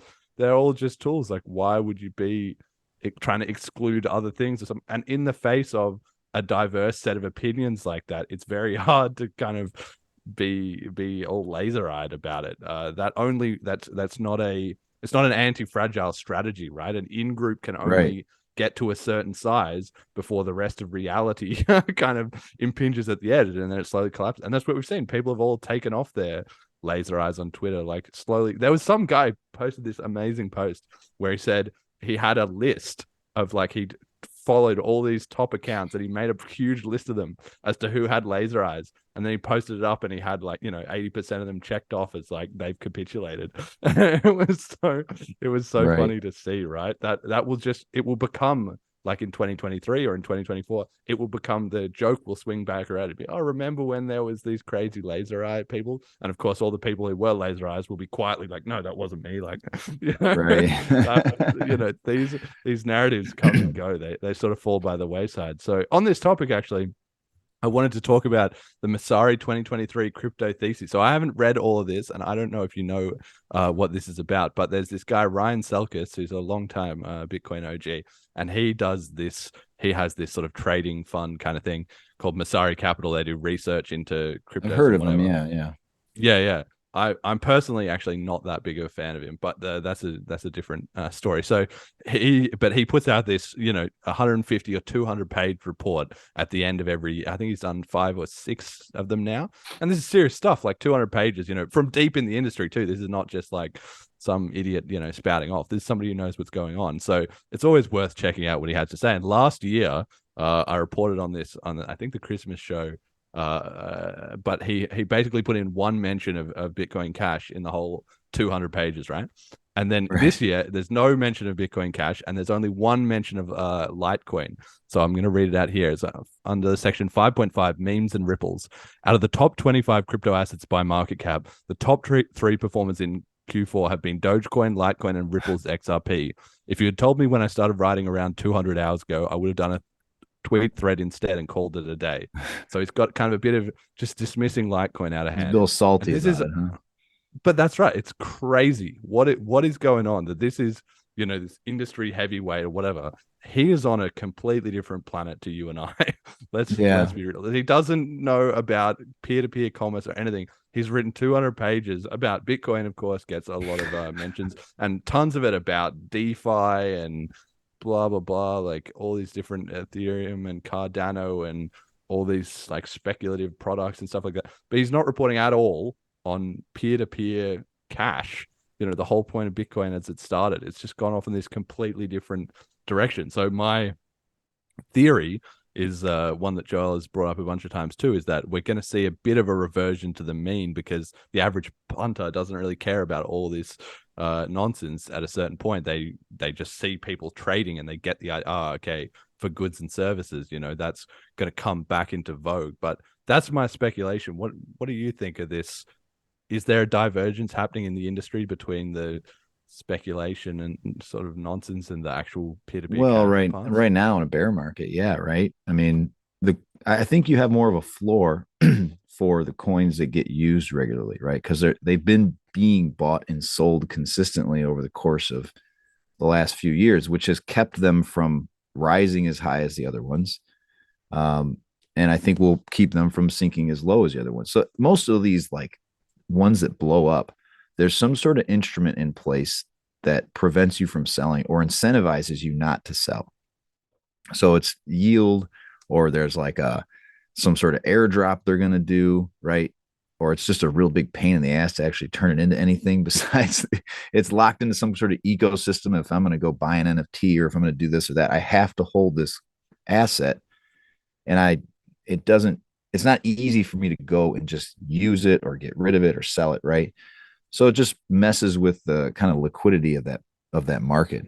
But I will tell you something fun to do with Bitcoiners, since we're all on the same side of this whole thing. And that's the best thing is when they say, well, everything trends to zero. Everything trends to zero. Say, do you know that Dogecoin has outperformed Bitcoin from day one? Dogecoin is the highest performing crypto asset since its inception. Is that unbelievable or what? No, I love those things, because that's one of and I don't even hold any Dogecoin. I keep talking about it. Somebody gave me shit the other day. When are you going to stop talking about Dogecoin? I'm like, I don't know. I like it. Maybe I'll talk about it more. Fuck yeah, you, yeah. He's an Australian. He's an Australian dude.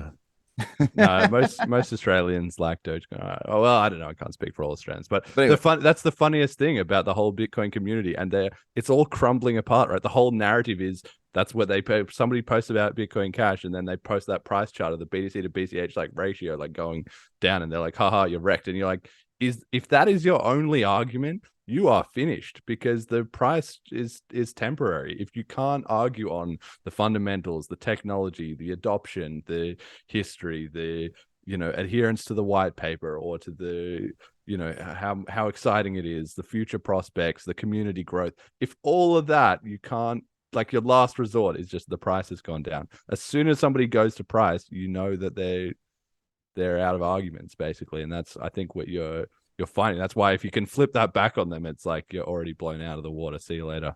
Yeah, the other thing I'm trying to tune into, and again, these are just Twitter wars, but to us they matter, is like, you'll say, well, Litecoin does everything Bitcoin does. And they'll be like, well, with Lightning Network, Litecoin is pointless. And I'm going to start going, well, are we talking about Bitcoin versus Litecoin, or are we talking about Litecoin versus the Lightning Network? Because if you want to talk about that, well, then where's your censorship resistance, right? Where's your ability to hold your coins privately, right? So they move that goalpost, and that's really they're crafty.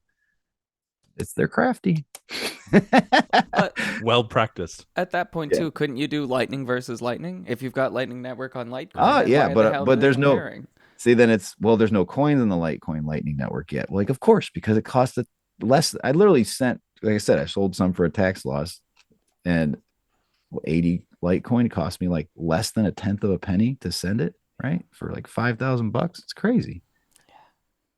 Yeah, nice. Exactly.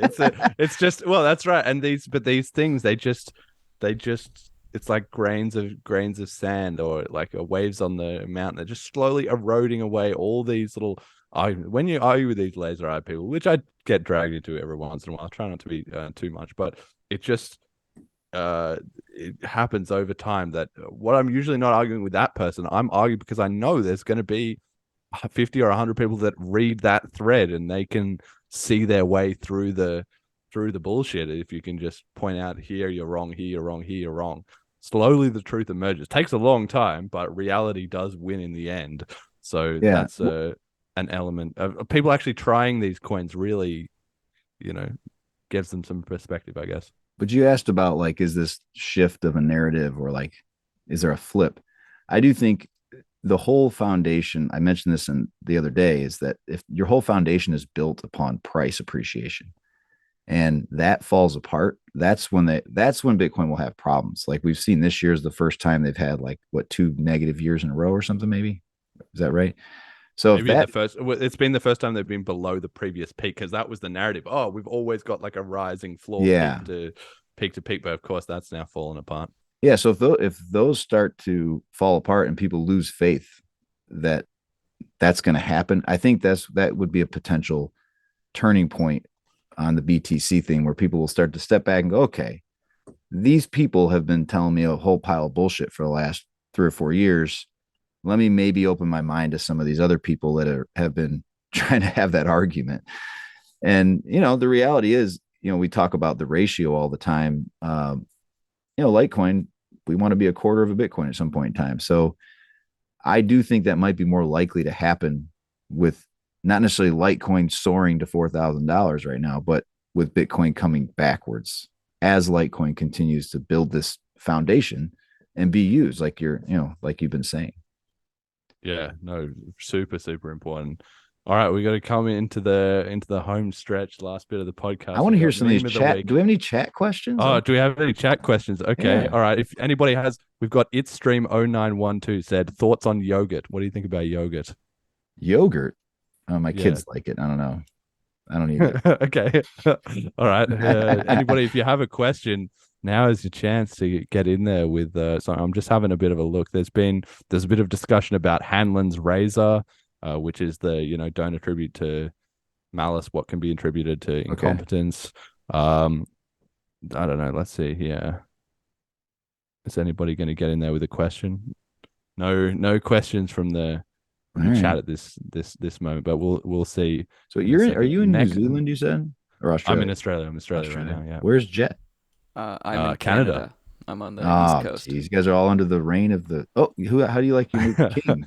I visited London for a day with Jeremy, and I was like, I don't understand, and I don't know a single Canadian that gives a goddamn about the monarchy at this point. Like, we Is just he on have your it money? as like, no, but there's been some serious talks about printing new bills with him on our money, which is a waste of money. But Unlucky. what the fuck? I don't understand that whole thing at all, but. Well, it's the same as crypto, you just had the UK, and then you had hard forked off to America, and then you had soft forked off to Canada and Australia, so it's still kind of under the auspices. Canada wasn't even really like actually it's interesting to think of it as a fork, but like keep in mind Canada started because some British guys came over here, started a fur trade company, and then once it got too big and the natives were out of control, the Queen was like, we can't just have a company over here. This is a country now. And then they just traded the company land off to some other British people, and that formed Canada. That's funny. We had if you want to look at my podcast, we had a funny episode. It was called Fork the Amish, and we talked about hard forking the Amish, like whatever agreement they have with the government. And I actually don't think they have the exceptions we thought they did at the time, but whatever they've declared themselves to be, just create that same entity, like literally take the language, hard fork it, and create your own community to get out of the purview of the government. So fork the Amish. The breakaways. They're showing it how it's done. A nice resilient community. Bitcoin Jason says, what happened to Lee? I assume he means Charlie Lee. What's the latest on Charlie Lee? Where is it? Hey, he was at the Litecoin Summit. Let me get this out of the way, because this makes me insane about the whole Charlie thing. Okay, so Charlie sold his coins, right? We all know that, right? His idea was like, I don't want to be incentivized to just pump the price up. I want to get out of that. Since that day, we have the Litecoin Foundation, which he is the director of. I don't think he's super involved in any day-to-day. It's a nonprofit. They raise money from the community to do development, adoption things. And he has matched every donation for 5 years.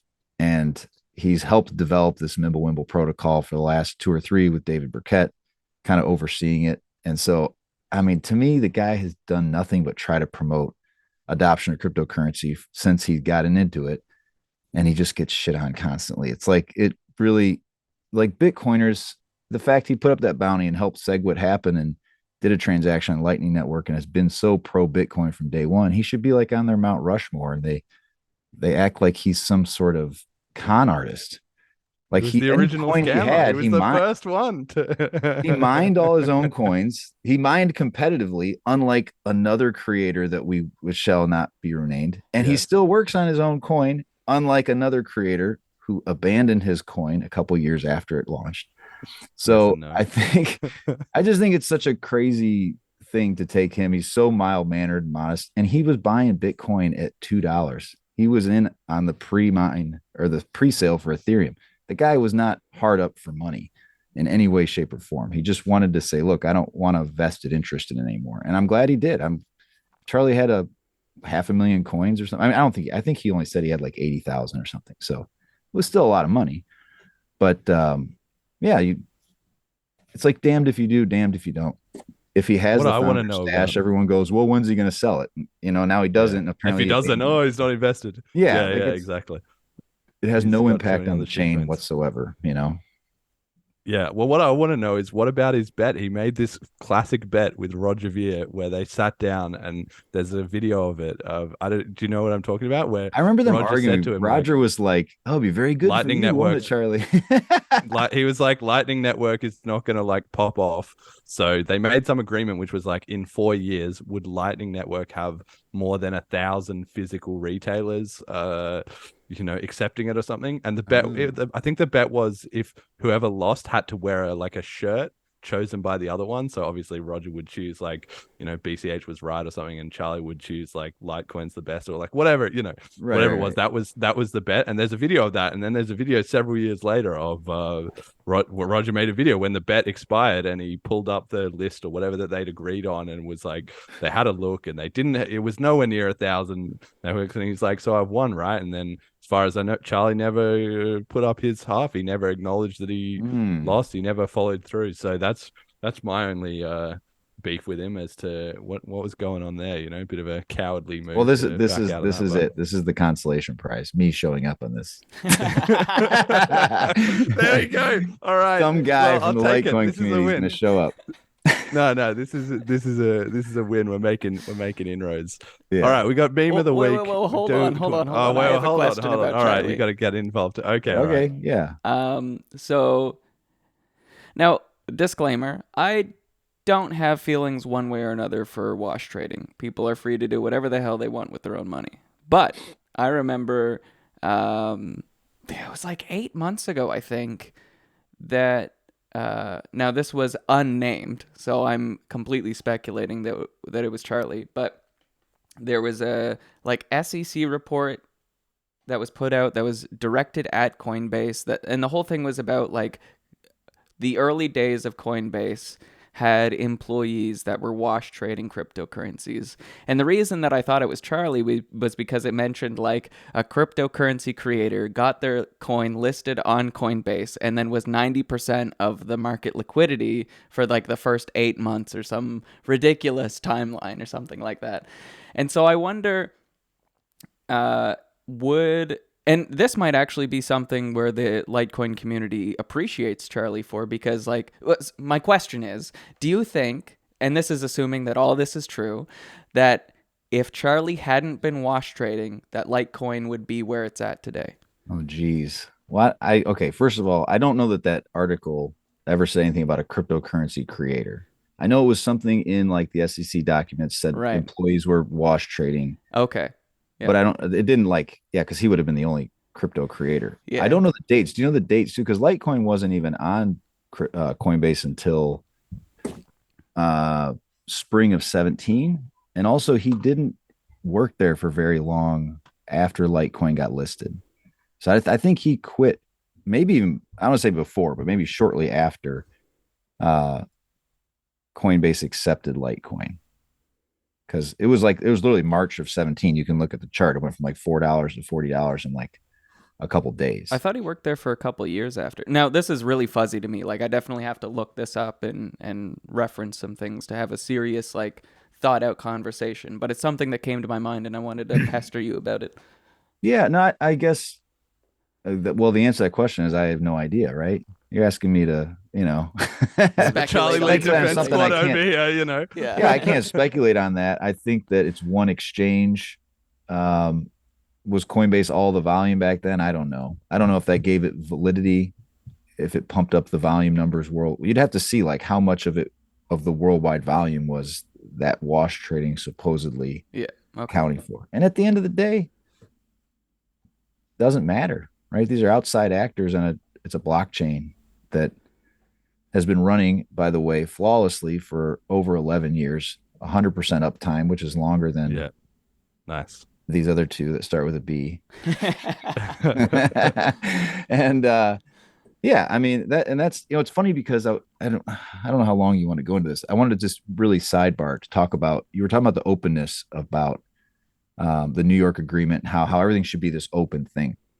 And I think there's an interesting parallel here because Litecoin is decentralized in the sense that there's it's set up just like the way Bitcoin is, but we definitely have the Litecoin Foundation, and Charlie is that figurehead. And I think as a community, we tend to see him as this kind of wise guy, this wise leader that takes his time and makes the right decisions, and we tend to trust him. And I think it can be a strength and it can be a weakness. So I think what's happened in Bitcoin, unfortunately, because there is not that one guy, it's like these warring factions trying to take control of the narrative. And what feels painful is when you're on the losing side of that, like you said, when you got the Blockstream guys or whoever, the Bitcoin core developers, they get to kind of single-handedly make these decisions, or like in a very small group, they're making decisions that affect everybody. Another reason why you need diversity and options is money, but I just think it's an interesting conversation to be had. Like, is massive decentralization of like leadership is difficult. It's nice to have kind of that guiding force, and so there's some strength in that. And every coin has their kind of leaders, unelected leaders, right? But I don't know. It's just a thought I had about, I think that's Roger, helped us. yeah, I think Roger was that unelected leader for Bitcoin Cash for the longest time. And I think that it's actually been a great benefit for him to kind of step back over these past couple of years. And like, he hasn't been that active on Twitter. He just did his first interview in, I think, a year on YouTube a couple weeks ago. And seeing people kind of appreciate us as the podcast come in, where I feel like we don't have strong opinions about the way that the market's going. It's just like, we're interested in Bitcoin Cash and seeing the appreciation that people have. We had people after the St. Kitts conference say like that they considered us the voice of Bitcoin Cash. And to think that I thought of Roger as that voice when I got into cryptocurrency is very humbling, because I think I'm an idiot, first off. But it's also very like,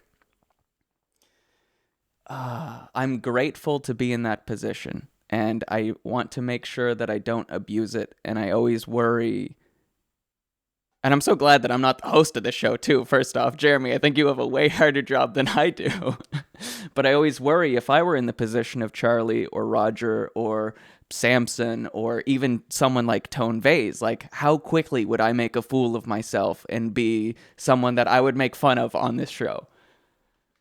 Yeah, for sure. Well, it might happen. I mean, I don't know. Of course, every crypto is gonna have a sort of different sort of leadership, as it were, and the whole point is that it's not elected, and it's kind of a sort of meritocratic thing in one sense of the way. Obviously, different chains, how exactly it happened can vary on the specifics, but I think the idea for me and with the show is that we want to create more of a, like, when I started it, another part of the reason was that the governance at the network protocol level with the chip process is actually doing great. And the community does genuinely have like 6 full node implementations. So you can sort of vote by switching what node team you're supporting. We've got voluntary funding for all of that. We don't have a foundation or a creator that hangs around. Love that. All very decentralized, right? So now it's just about creating some of that same thing in the content space as well too. So obviously we've done a lot of work, but you've got like Bitcoin Jason has been doing it. We've seen Bitcoin Cash TV recently. We had the BCH Hangouts, and Callisti is now working on some stuff. Like, more and more of that stuff will build up. But of course, there's always going to be sort of people who are the most involved and the most invested and spend the most time on it, and they're going to have the most sway, just because if you put in more time, you're going to get more cred with the community. So yeah, I think it's important that we have as many people as possible try and fill into those roles. But there's always going to be some sort of loose collection of major actors. That's just the reality. Like, the same thing probably happens with like governing, the internet in terms of like HTTP and blah blah blah. Like, there's some group of people that nobody knows about who sort of make any decisions. But the key point is basically you just want to get, like you were saying about strength in numbers, you just want to get the community big enough so that whoever it is that's in charge of the internet, if they like fucked up something so that you couldn't go to websites anymore, or what, everybody would just immediately be like, you're out, screw you. Like, see, the harassment, or the not harassment, but the lashback would be monstrous. And it needs to be that same way. That's why it's really important that in Litecoin, like you're saying, you have that fun, friendly vibe, and the same with Bitcoin Cash, that people are actually transacting and using the coin. That's where the BTC side went wrong, is because then like the coin is not usable and there's no community outcry. once you have those two elements, it's never going to be usable. It just isn't, because we're like, all the people who want it to be usable have already left to something else. So Well, they have this. it's so what's so bizarre is it's like the primary focus the last 5 years has been Lightning Network, Lightning Network, Lightning Network. It's got to be. But Yes. then at the exact same time, it's hodl, hodl, hodl. Like, well, which one is it? Right? Doesn't make any sense at all. And that's Yes. again getting caught up in that number go up mindset that I think ultimately is detrimental. And I appreciate what you said, Jet, because I think, being the voice of Bitcoin Cash, like, I think the reason you're appreciative is you're like, I'm glad it's me, right? You're like, I'm glad we didn't get captured by some moon boys, so to speak. And that will happen if the community gets larger. And I do like, that's something I want to. Well, we've got some moon boys in our community, and I mean, that's a big part of the community, period, right? That's 90% of the people are here for that reason. So just to stay grounded. And when we do those Twitter spaces, I almost never even talk about where the price is at all, because to me, these are more important than the temporary price, and there's more important conversations to be had. So yeah, I mean, I'm glad people are appreciating these things I'm doing, and I'm hopeful that whatever this ethos is, do I live it and breathe it 24 hours a day? I certainly stray, right? I don't, I'm not an absolutist in a lot of things. I still have a family and live a normal life. So it's like, I want people to know that that's the important stuff to think about, is using the coin, using these tools, and why were they created and why are they so important? Yeah, we certainly we do the touch on the price at the start of every episode. Yeah, of course. But you have to. I feel like it's too important not to at least mention it. And it's been fascinating across every guest. I give a chance, like I did with you, to say how they deal with the volatility and we've had a huge array of answers as to how people handle that, or if they have different coins, or if they follow the price religiously or never, or like, it's been very interesting to get a sense of that. But also, just the key reason that I have it in there is actually for history, because the most interesting thing is going back and watching an old episode that's a year old or 2 years old or something like that, and you see, well, what like, because of course the price data charts are available anytime. You can look them up. On this date it was this much. But if you watch, like when I went back to look at the Christmas episode from last year, it's just all in there. So you say, oh, okay, this is what the price was, and then you say, well, what was the story? What were we thinking about? And having that as a complete package, as a historical reference, I think is very important, because given that once the hype starts, once we then get into the next cycle, price goes through the roof, probably across the board with all cryptos. Then people who start listening to the show can hear about that. Maybe they check out some older episodes, and that really reinforces this whole, look, it's a long game kind of thing. They can see, oh, wait, the price was at 200 and then it went to 100. And if I was a paper hands, I would have freaked out and missed the whole thing. Now that it's at 2000, but having that as a tangible thing, like people that are regular listeners to this show, pretty soon you just tune out to whatever the price is, because it's just, okay, it's like the weather. You just report on, okay, it's sunny today, it's raining tomorrow, it's sunny again the next day. It's just a fact of life. You don't need to be too wrapped up in it, basically. Yeah, don't overextend yourself. That's rule number one. And survive. Yes. Have a plan, have some sort of kind of plan in place, and know that it might not go how you hope, right? So if the price gets cut in half from here, if you're just not overextending yourself, you got nothing to. You're just going to not sell it for a little longer. Like, it ultimately, if it's a long-term goal, I mean, this is a saving technology, right? This is intended to build value. Sounding a bit moon boy here, mate. But I'm just saying it's something that you you build over time, right? Your vision should be long, just like you would with any sort of savings. Yeah, moon boy. Yeah, like the stock market or anything. All right, can we do this meme of the week? Like, we've been going for over 2 hours now. I know. I talk. No, it's good. It's good. Yeah, as long as you're good, we're good. But we're just on a bit of a schedule here, I guess. I don't know. So, meme of the week. I've got this, me and the lads celebrating a 0.1% pump after our portfolio is down 90%, right as we were just talking about that. And it's that old guy, the copium old guy with his cup of coffee that is in those memes, like he's clueless about what's going on. And it's just about copy and paste about 6 of him celebrating his 0.1% pump. And I thought this was brilliant this is a good way to start the year, because we're starting at a nice low price. We're at the bottom of the bear market. probably even not going to get that much better this year. It'll just grind along, and then the hype will start, with the halving coming up in 2024, 2025, right? So this just made me like, what are the top Litecoin memes? Actually, now we've got you here. Do the Litecoin community have like a equivalent of laser eyes or some in jokes or things that they have? Like our whole mascot's like the chicken, and I don't even know where that yeah, I love from, that. A rise chicken. Yeah, that's our trust thing. me, I'm an OG BTCE in 2013. I was a rising that chicken, let me tell you. Yeah. So that's kind of like, the Doge and chicken thing, right? Like there's one guy who's a Doge guy. I love I think Arno Hack or something is his name. And he always makes these ones. They're like down in the mines together. It's like an old timey picture in a coal mine. And he's like got one as a chicken and one as a dog mining. And I think that's pretty funny. Yeah, I mean that's probably the majority of it. And that is something that's cool. I know I'm not a big NFT guy, but there's something. Lightverse is a new NFT marketplace on Litecoin, and they've got a new collection of all these chickens that are like made up to be movie characters. Like it's like a movie poster of some famous movie, and a chicken replaces the star. And I don't know, it's kind of funny. I'd say that's that's the one that we have been riding with for a long time. Okay, yeah, no, that's a good one.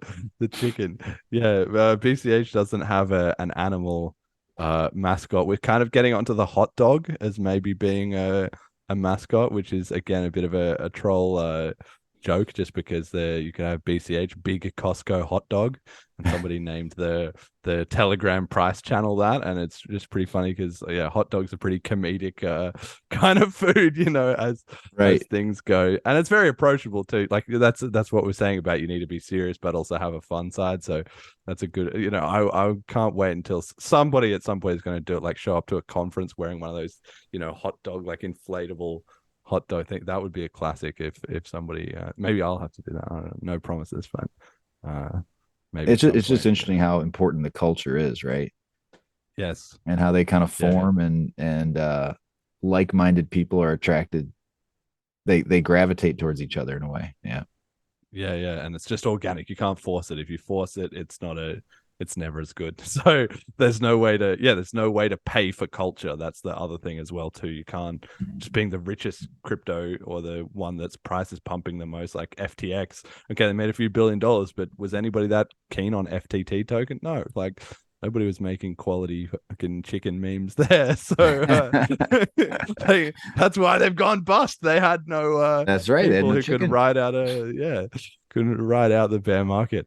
Okay, we got a message to the community. So every guest that comes on the show gets a chance to speak to the Bitcoin Cash community. Oh, any my thoughts, gosh. advice, feedback, criticism, encouragement, story, or point of view you should be more prominent or appreciate. So here's your chance to just absolutely just shit talk us or shill the hell out of Litecoin, or boy, praise us, whatever all right, angle. sell all your Bitcoin Cash. No, I'm just kidding. Go well, feel free to make a compelling argument. Why should we just ditch BCH and all in on Litecoin? Yeah, that's a good question, man. I do find like there's such a connection in these few communities, like I mentioned earlier, where it's like you feel like we're the dino chains or whatever that are kind of beaten down by the markets have just made us feel worse and worse every year, right? But yeah, I'd say keep the long view, right? If you know what you have is valuable and it has usefulness to you, then the market's kind of just this temporary thing, and I think makes the spend and replace thing. You guys are proponents of that. I would say stick with it and come to my Litecoin Underground spaces. Like seriously, these are fun conversations. I don't sit there and we're not like all Litecoin, and you're not going to come in and we're not just going to make fun of you or something, but we have good, interesting conversations. Yeah, I love That's all I got you for have those hats I saw on your Twitter profile. You got pinned one of those hats. Do you have any of them left? I could maybe get in on one of those hats because well, you're in Australia. It'd be so expensive to ship them to you. Yeah. No, but I'm living in the UK. Maybe to the UK. I got them in black and white. These were actually, I got these out there custom ink, dude. They came out. I made these in like an hour. I designed them on the site, and they shipped them out to me like 8 days later. It was crazy good. Sick. No, I like that. The white one was looking pretty cool because, well, what was it? Because that's the London Underground. Yeah, that's where I came up with symbol, the right? name. I was trying to think of this community, and I was like, originally like going to be like the Litecoin Alliance, and then I like literally woke up one morning. I was like, oh, Litecoin Underground is perfect. I just like envisioned that logo, and then somebody made like my Twitter profile has a logo that somebody just spit out for me like in a week, and I've used that. This one I just made up for the hats, but yeah, I think they're pretty cool, right? No, it's very cool. It was They a very stand out. cool branding too, because it makes it seem like people at like some shady pub, like, having a few beers. The resistance, once the CBDCs come in and like they're just locking us all out of the economy, when it's like, no, the Litecoin Underground, like spoken in hushed whispers, is like, Right, because you guys had Radio don't talk Underground, about my right? club. Wasn't there radio? Or not? You're not in No, England. I was keep there? thinking you're I in don't England. know. Yeah, There was a Radio I don't know, Underground, maybe. I think, that was like pirate radio in England, in like the like when the BBC ran all the radio 70s or stations or some whatever. shit There was like a that. Radio Yeah, yeah. Underground, pirate radio out in the ocean. So I think that Oh yeah. I know what you're talking about. it all comes Yeah. together, man. Yeah. It's all very rebellious. It's all connected. I'm in the Yeah, middle of the absolutely. ocean right now. That's it. You're just on the, in the cabin, in the like floating on a little fucking dinghy. Exactly, with your, like one exactly. room little box and a satellite dish on the top.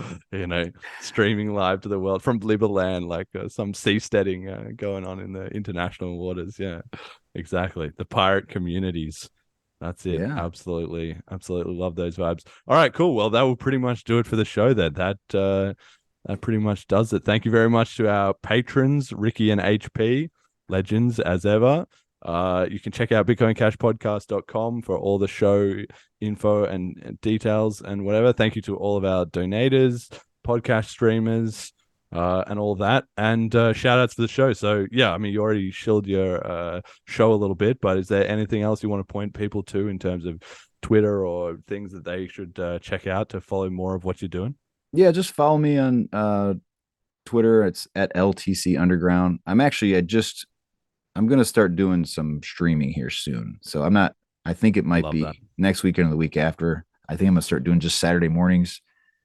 It's one of those things, turn the camera on and go. And over time, I'll figure out what works and what doesn't, and hopefully gather more of a team and a regular crowd. But it'll be crypto and other things like this was, right? Yeah. And getting all sorts of topics. Looking forward to that BTC versus BCH debate. I will be tuning in. Oh, I'll do it for sure. I'll bring That's a gonna be maxi on. amazing. I'll find a good hardcore maxi, and you can just slice them up. They're pretty fragile. That's the real thing about the maxis. They're only tough guys in their echo chamber. Once you just put them up in the free market, oofed, they're gonna have some problems. Yeah, any shout outs this week? Well, I can't even find any of them to talk to me. That's what frustrates me. That's it. They're already scared. They're like the boxers who never want to, accept a challenge. They're like acting real tough, and then you're like, okay, well, what about this guy who wants to fight you? Oh no, he's yeah, we're too small time for him, right? If it's not Ethereum or it's not XRP, they don't want to talk about it because they don't have an argument, So, all right, we can shit on maxis all day, but we got things to do. Jed, give us the shout out. So my shout out is something that I'm hoping to call back to in the future. It will be to BCash. Yeah. Actually, this is kind of a two-part shout out. Yes. So BCash and I were talking about a old Twitter account that's now been banned. The handle used to be Crack Connoisseur. I showed it to Jeremy while we were in St. Kitts, and the theme to his videos seemed to be like very aesthetic and like less than minute long videos where it was just about getting a point without saying the point. So it would just show a bunch of clips where people are then, saying hypocritical statements. And I'd like to see some of that in the Bitcoin Cash culture because we have so much of that as history. So it'd be nice to get it into these little clip-sized chunks. So shout out to BCash for entertaining me and letting me fill his ear with my crappy ideas. And hopefully in an episode or two, I'll be able to reference that maybe as meme of the week. Okay, meme of the week. I'm looking forward to that. And my shout out is to all of our new listeners, especially anybody that has just come over from the Litecoin Underground and hopefully got a bit of a dose of what Bitcoin Cash is about, some of the history, some of that stuff. So yeah, maybe look into it if you're interested, because we're all in the same peer-to-peer cash kind of vibe, kind of moves. So maybe find some new people you can trade crypto with, or maybe there's a meetup near you or whatever. Just kind of always interesting. So yeah, check that out, and thank you all for listening, and until next time. Message in the chat. We're coming for you, Banks. I wasn't bored last night. I know the money ain't right, but I was coding up the future last night. You were busy hating with your stupid friends online. That the Federal Reserve stealing paychecks straight out of your purse. Today they got $1, tomorrow got 9. Your savings are in dollars and your value in decline. Google it. Knowing Federal Reserve, things are going burr, but it seems that you ain't heard. Nervous, cash in the bank now, where you think it goes? Stupid little fuck, you trust the government shows. While the rich banks rob ya, Rubbing you blind, man. future dollars can buy nothing.